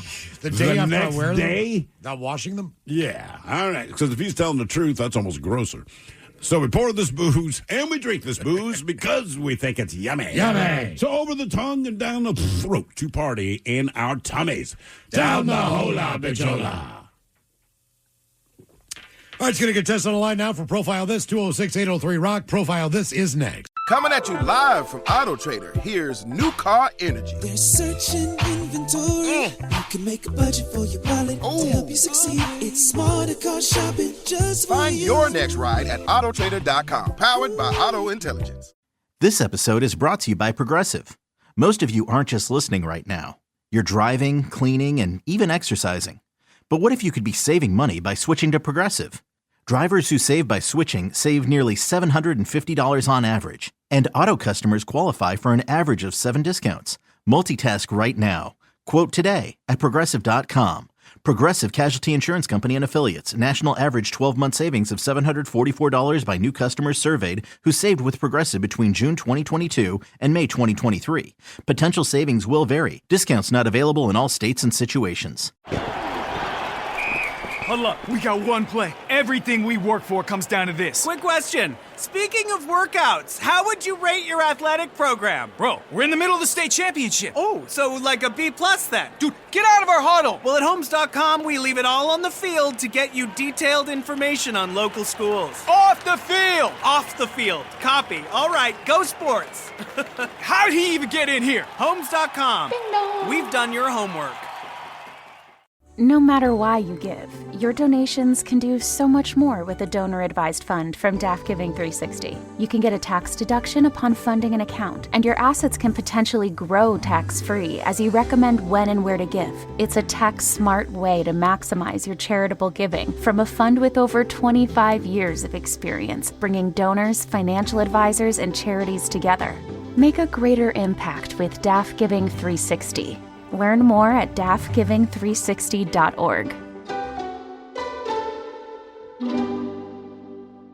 This episode is brought to you by PBS, home of Ken Burns. Ken Burns films aren't just documentaries, they're national events. And his latest, The American Revolution, is the one you've been waiting for. When you think American Revolution, you probably picture tea crates in Boston Harbor, founders signing documents in Philadelphia, redcoats marching into battle. But Ken Burns, along with Sarah Botstein and David Schmidt, takes us so much deeper. This was a revolution that was bloody, complicated, and unbelievably consequential. It's a story of people, some you know and many you don't, who risked everything to change the course of history. Their fight for independence lit a spark for freedom that still burns today. George Washington called it the cause of mankind. And John Adams wrote to his wife Abigail, "Posterity, you will never know what it cost us to preserve your freedom." With the American Revolution, Ken Burns and his team bring us a story that's vast, human, and deeply relevant. A story that belongs to all of us. Stream the American Revolution on the PBS app. I can't wait to watch. You're tuned into Auto Intelligence, live from Auto Trader, where data, tools, and your preferences sync to make your car shopping smooth. They're searching inventory. Oh, yeah. They find what you need. They're gonna find it. You can make a budget for your wallet to help you succeed. Pricing's precise and true. So true. It's smarter car shopping. Ooh. Just for you. Oh, it's just for you. Find your next ride at autotrader.com, powered by Auto Intelligence. When you haven't found love, it can feel like everyone else has. It's in every movie, every song, and all the PDA. Looking for love sucks. Thankfully, California Psychics can give you the guidance you need to find the one. We can guarantee if your reading isn't life-changing, it's free. And new customers receive 20 minutes for just $20. Visit CaliforniaPsychics.com and experience the joy of certainty. California Psychics. This episode is brought to you by Progressive Insurance. What if comparing car insurance rates was as easy as putting on your favorite podcast? With Progressive, it is. Just visit the Progressive website to quote with all the coverages you want. You'll see Progressive's direct rate, then their tool will provide options from other companies so you can compare. All you need to do is choose the rate and coverage you like. Quote today at Progressive.com to join the over 28 million drivers who trust Progressive. Progressive Casualty Insurance Company and Affiliates. Comparison rates not available in all states or situations. Prices vary based on how you buy. The Men's Room presents Profile This. And Stephen Throwhill can please tell everyone how Profile This is played. Oh, I sure can, Miles. It's a simple game where we share with you a real-life news story. Something that happened right here on planet Earth. Earth. And as you listen to the story, based on the stereotypes you believe to be true of people and the decisions that people make, we'll ask you what it is you think makes the story a story. Hello, Sammy. Welcome to the Men's Room. Hola, Pacholas. Hola. All right, Sammy, you understand how this here game is played? Oh, yeah. Fantastic. Today you have your choice of one of three stories. Today you have interior decorating, where you guess the foreign object that ended up on the inside of someone. Animalize This, where you guess the animal responsible for causing the problem. And finally today, Seriously, where you guess the petty conflict that led to violence. Let's do dealer's choice. Ooh. All right, Mike's picking this one, and I think we learned a little something about his sexy time preferences.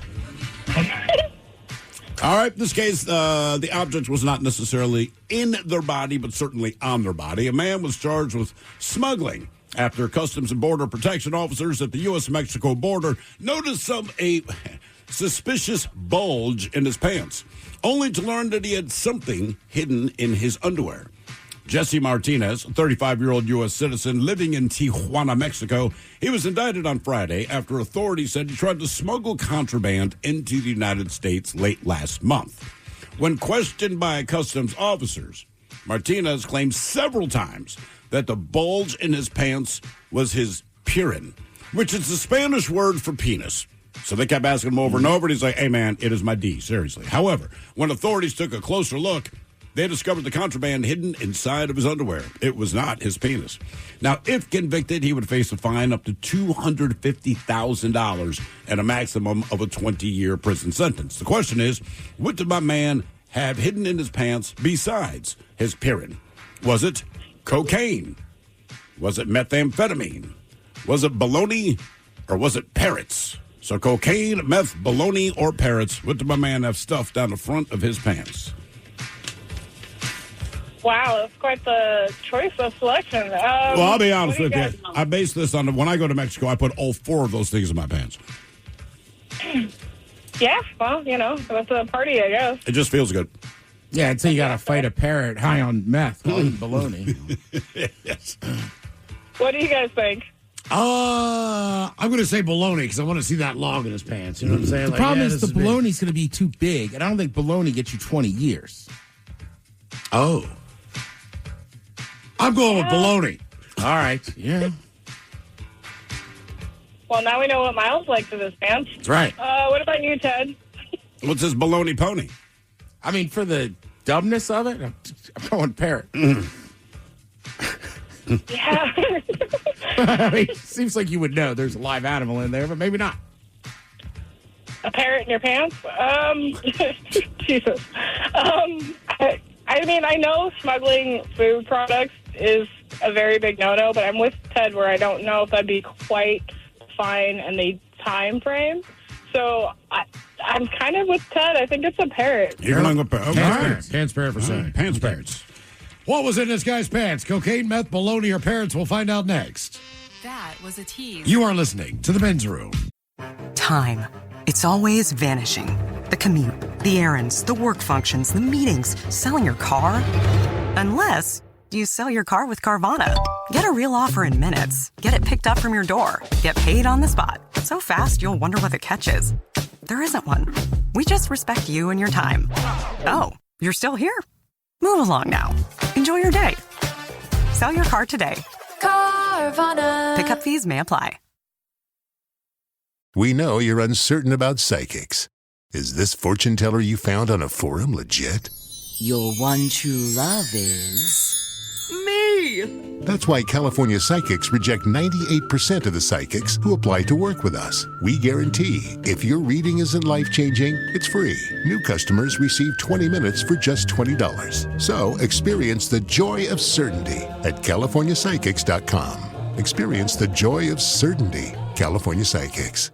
If you're an experienced pet owner, you already know that having a pet is 25% belly rubs, 25% yelling, drop it, and 50% groaning at the bill from every pet visit. Which is why Lemonade Pet Insurance is tailor-made for your pet and can save you up to 90% on vet bills. It can help cover checkups, emergencies, diagnostics, basically all the stuff that makes your bank account get nervous. Claims are filed super easily through the Lemonade app and half get settled instantly. Get a quote at lemonade.com/pet and they'll help cover the vet bill for whatever your pet swallowed after you yelled, drop it. 99.9 KISW. Categories: interior decorating on profile. This man charged with the smuggling at the Mexican border, making his way back there from Tijuana. Yeah, Had something in his pants. He said it was his D, but it was not. Question is, what was it? Cocaine, meth, bologna, or parrots? And Sammy, that is a question that we posed to you. Now, let's start with Miles Montgomery. You went with bologna. I kind of wish it was bologna, too, because I don't know what it is about People love that Mexican Mexican bologna. bologna. Yeah, no kidding. It was not Mexican bologna.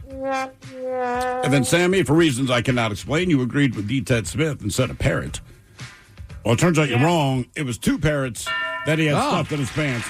Now, if you're wondering, it was two heavily sedated, orange-fronted parakeets.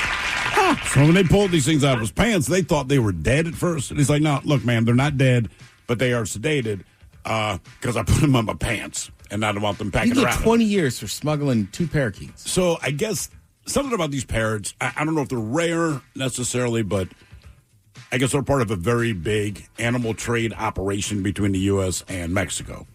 So I guess they're like, look, these specific birds, for whatever reason, they're a hot commodity, so when you try to smuggle them, yeah, you get a little extra time. All right. Yeah, heavily sedated, orange-fronted parakeets. And the picture they have, it's just sad. They look dead. They're not, but you're like, you don't need to show us a picture of sleeping birds. But there they were. Now for all TV news all the time, it's time for TV Time with Ted. And now, because your pathetic life is confined to countless hours in front of a talking box, the Men's Room presents TV Time with Ted. All right. The choices today, you got Seth Meyers, The Jimmys, Fallon and Kimmel, Colbert, Steven, Ted Smith, V. Is it Ted or is it late night? When it's right there, the title is yes, have talented teams and writers help them come up with their monologues each and every night. It is up to you to determine, is this an actual late night joke and from whom, or could it be a V. Ted Smith original? Some wildlife news. A wolf caught on camera in British Columbia has become the latest animal to be recognized for using tools. The finding has shocked animal researchers who've never heard of Wile E. Coyote. V. Ted Smith. Colbert? Smith. Did you see the video? Yeah. It just pulled it in the trap and ate it. Yeah, so there's a fishing trap, and it has the rope, and it pulled it up. And I'm like, is it using a tool? Is that like saying a lion used your head as a tool because that's what it used to drag you to its cave? Like, it can smell the fish. It knows it's connected to this rope, so it grabbed the rope. I mean, technically, it's smart enough to be like... Okay, I mean... A raccoon knows how to lift a lid on a dumpster. That's what I mean. I'm like, I give it a little credit, but like, I mean, man... Miles was talking about they were shocked last week in Alaska as the wolves were in the rivers with the bear eating fish. It's like, well... That's where the fish are. Yeah. They're just hunting together. Yeah. Yeah. You here for the fish? Me too. Somebody goes, hey, go to that bar. They have 2-for-1 burgers on Tuesday. I'm going to go there. Yeah.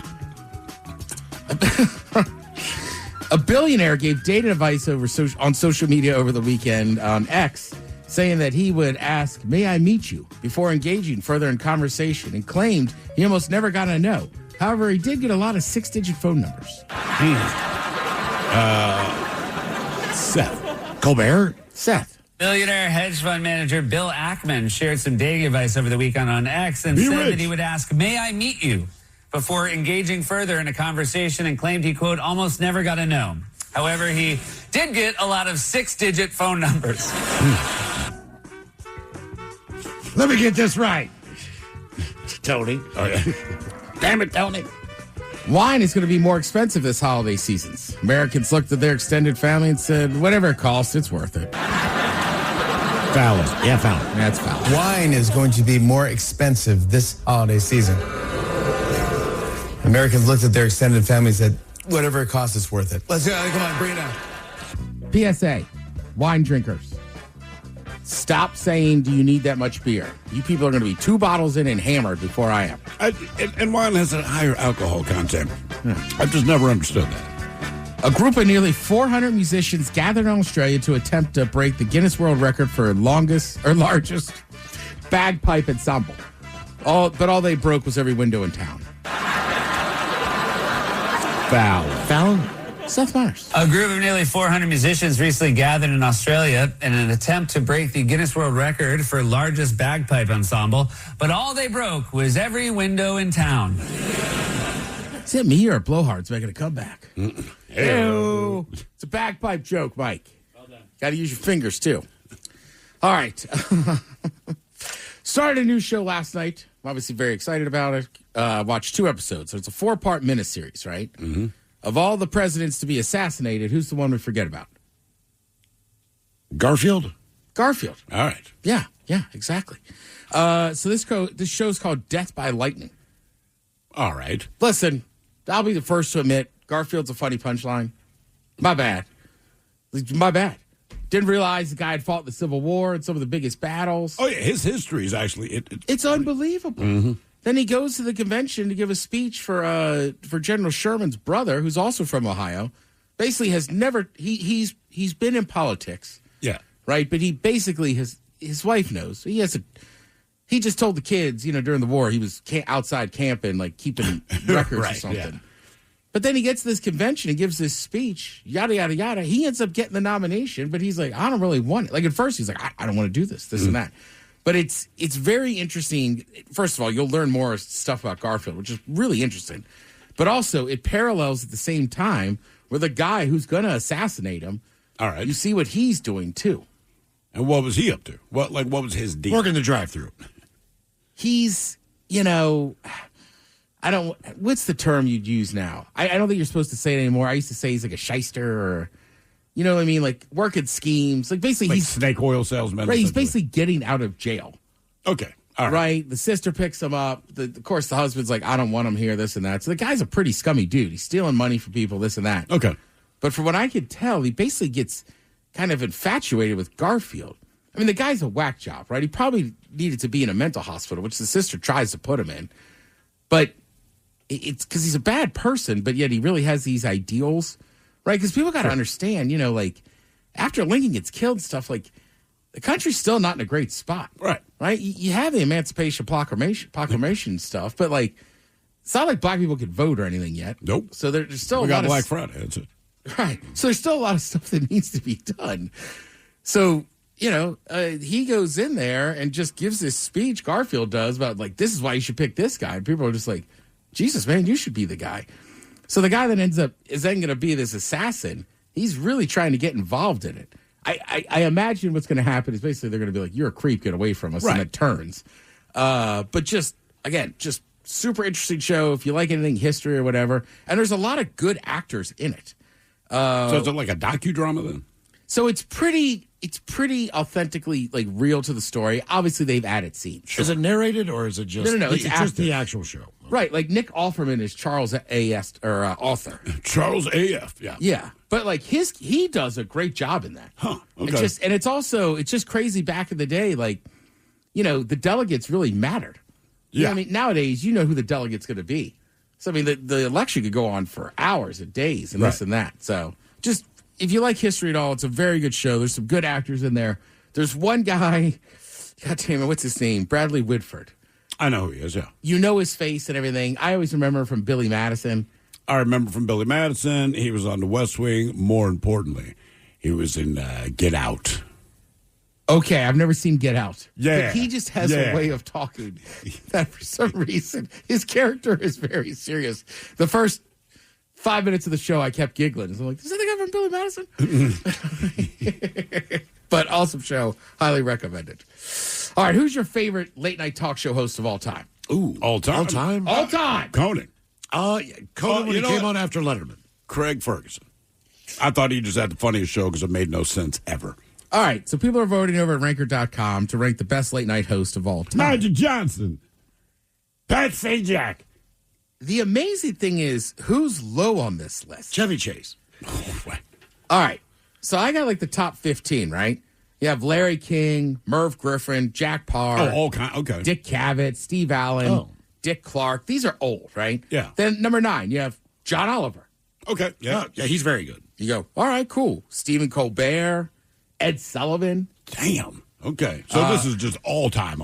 Right. Graham Norton makes the list. He's British. Yeah. His show was here for a minute, wasn't it? I think like so. on cable, maybe? But he's still on. I think he's can find huge in London or England. I believe. Massive. Yeah.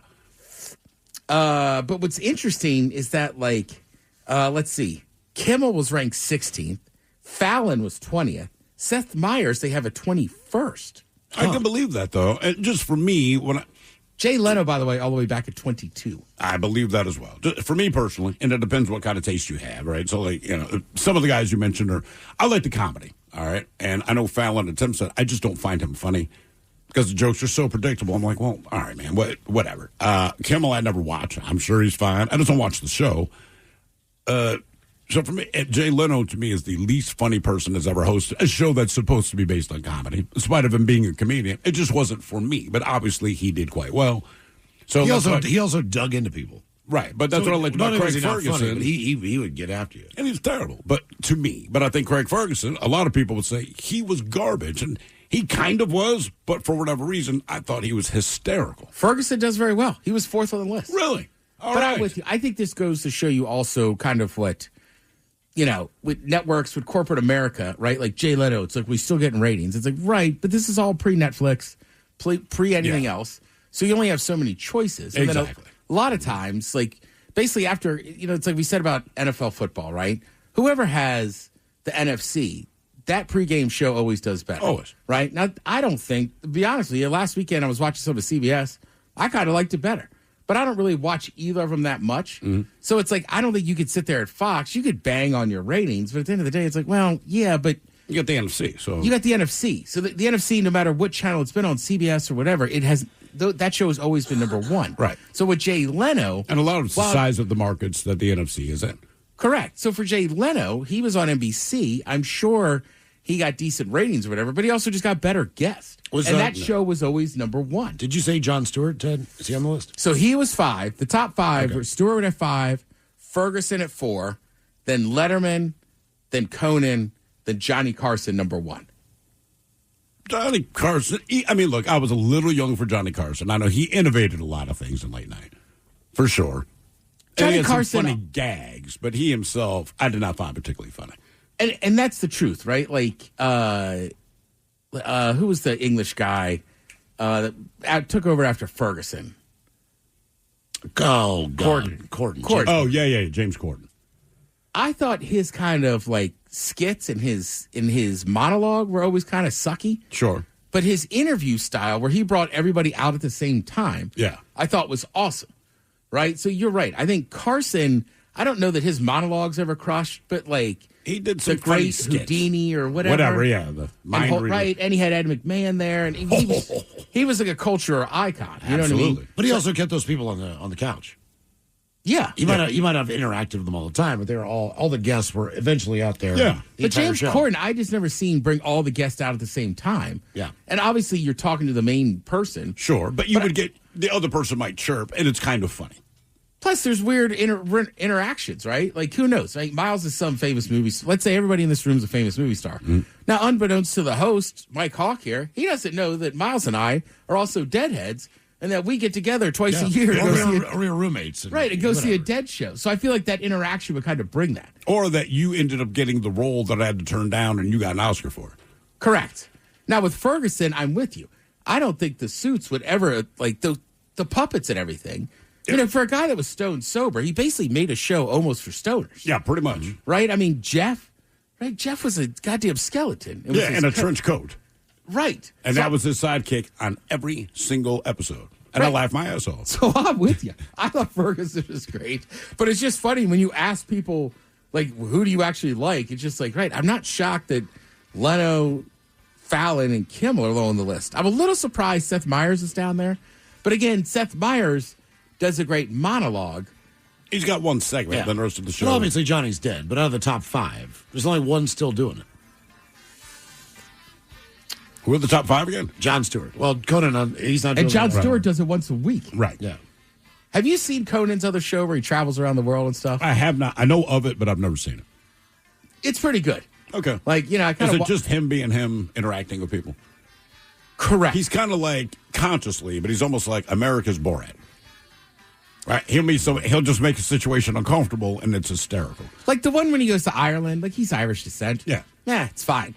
But when he goes to like Spain and other places, you know what I mean? There's just, first of all, he's a giant. Yeah. So he stands out, but there's just cultural stuff that he knows he is ruining.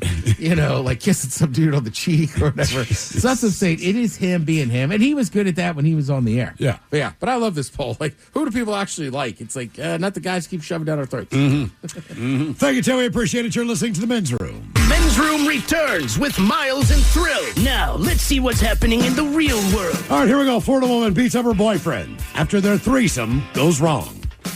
Meanwhile, in Pennsylvania, a family dollar store is not where a black bear belongs. Officers stop drunk driver on a highway driving the wrong way. A seal jumps on a boat when 3 orcas come to prey. And a driver clings to the hood of a car for a mile. Why? Road rage. And it's time for your headlines. Now, it's time to hit the headlines. Here's my car. All right, our top story. We go to Florida where the drunk drivers are obvious. Police were called about a reckless driver barreling down the highway late at night, swerving in and out of lanes, and nearly colliding with other drivers. They eventually found their suspect driving south in the northbound lanes. Good job, buddy.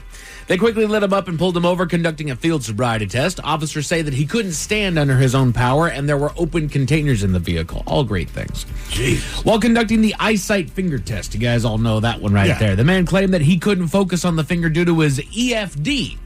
Which is? When asked to clarify, he got all yes, EFD. Yes, that clears it up. Before mumbling through the rest. Officers tested his blood alcohol level and found him to be at a 0.24. Damn. Wow. Near 3 times. He was arrested. Shocking. That'll happen. I got EFD. What's that? Right. No, you got a bottle in your hand. That's what you got. Good job there, buddy. In other news, a terrifying story out of Pennsylvania. A young boy left the local dollar store behind his father, but he trailed far enough behind him that he lost sight of him after he got out of the door. He looked around and eventually found him taking cover from a black bear that was stalking the area. What's more is the bear eventually put eyes on the boy and began to charge. The 11-year-old kid turned tail and sprinted back into the store, weaving in and out of the aisles with the bear hot on his heels. He eventually sought the help of the clerk behind the counter, who took charge, getting both of them onto the counter for a better vantage point, which that's pretty much all she can do. Yeah. Then the bear came over the freaking counter. Yes. But being on the counter, they were able to get a better eye on the bear, and that's when they bailed out because they could see that the bear was far enough away to where she could grab her keys and whatnot. They bailed out and they closed the door. The bear eventually lumbered its way out after, like Miles said, jumping up and over the counter that they were just at, sniffing around.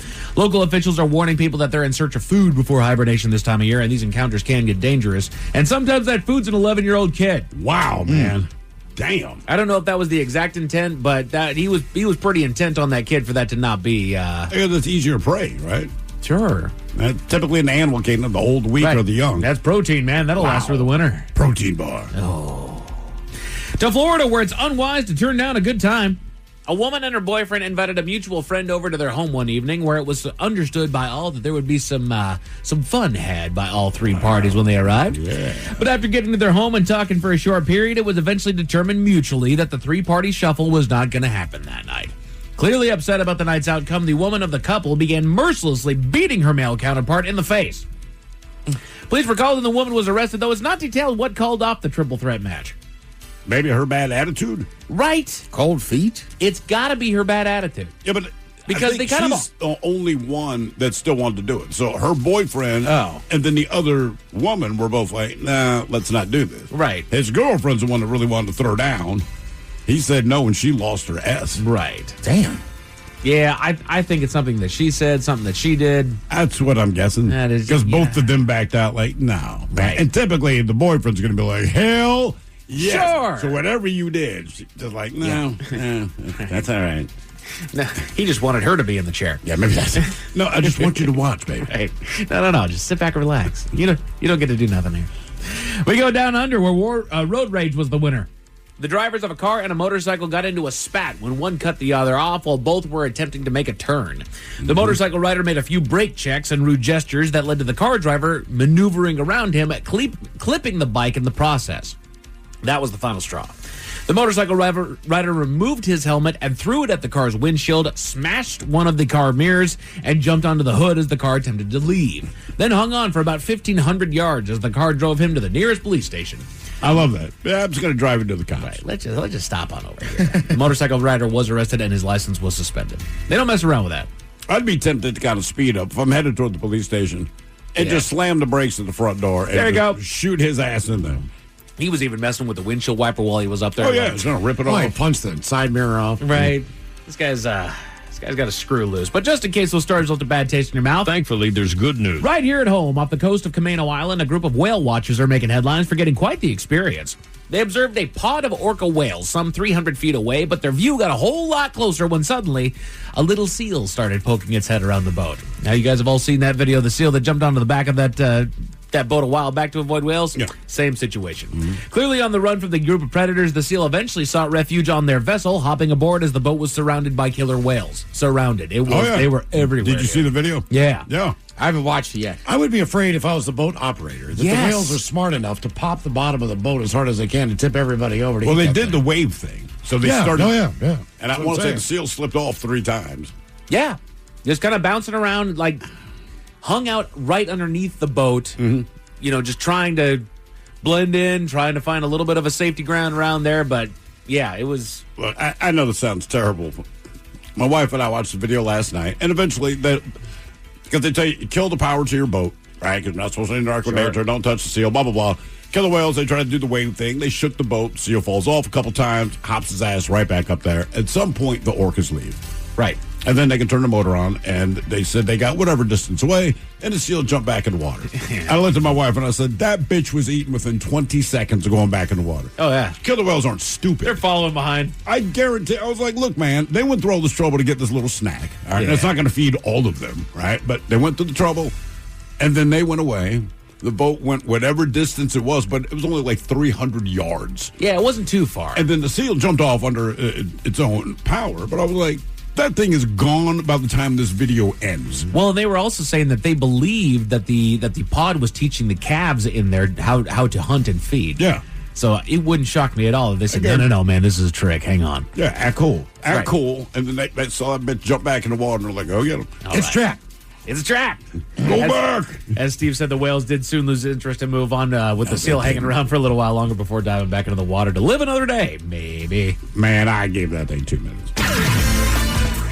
Men's Room Sports are brought to you by the fine folks at Lacrosse Footwear. You've got hockey on TNT and True TV, basketball on ESPN, and college football over on ESPN2 and ESPNU. As far as your weather, some light rain and a low of 45 tonight. Tomorrow, they're expecting to be partly cloudy and a high right around 53. That is it for headlines with that, Mike Hawkins. Thank you, sir. We appreciate it. We'll see you next time for the return of Big Dummy. The head chef is back with Ted's Meat and Potatoes. Jolene coming up in seconds. Yes, indeed. It's all true. But in the meantime, well, we be all about this bitch. So until tomorrow, please do what you do best. And for Aletha's sake, stay beautiful. The Men's Room has been taped before a live studio audience. Wardrobe and makeup provided by Mantastic Limited. This has been a presentation of the Men's Room Radio Network. Oh, man! A Double Flush production. You're tuned into Auto Intelligence, live from Auto Trader, where data, tools, and your preferences sync to make your car shopping smooth. They're searching inventory. Oh, yeah. They find what you need. They're gonna find it. You can make a budget for your wallet to help you succeed. Pricing's precise and true. So true. It's smarter car shopping. Ooh. Just for you. Oh, it's just for you. Ooh. Find your next ride at autotrader.com. Powered by Auto Intelligence. This episode is brought to you by Progressive. Most of you aren't just listening right now. You're driving, cleaning, and even exercising. But what if you could be saving money by switching to Progressive? Drivers who save by switching save nearly $750 on average. And auto customers qualify for an average of 7 discounts. Multitask right now. Quote today at Progressive.com. Progressive Casualty Insurance Company and Affiliates. National average 12-month savings of $744 by new customers surveyed who saved with Progressive between June 2022 and May 2023. Potential savings will vary. Discounts not available in all states and situations. Hold up, we got one play. Everything we work for comes down to this. Quick question. Speaking of workouts, how would you rate your athletic program? Bro, we're in the middle of the state championship. Oh, so like a B+ then? Dude, get out of our huddle. Well, at Homes.com, we leave it all on the field to get you detailed information on local schools. Off the field. Off the field. Copy. All right, go sports. How did he even get in here? Homes.com. We've done your homework.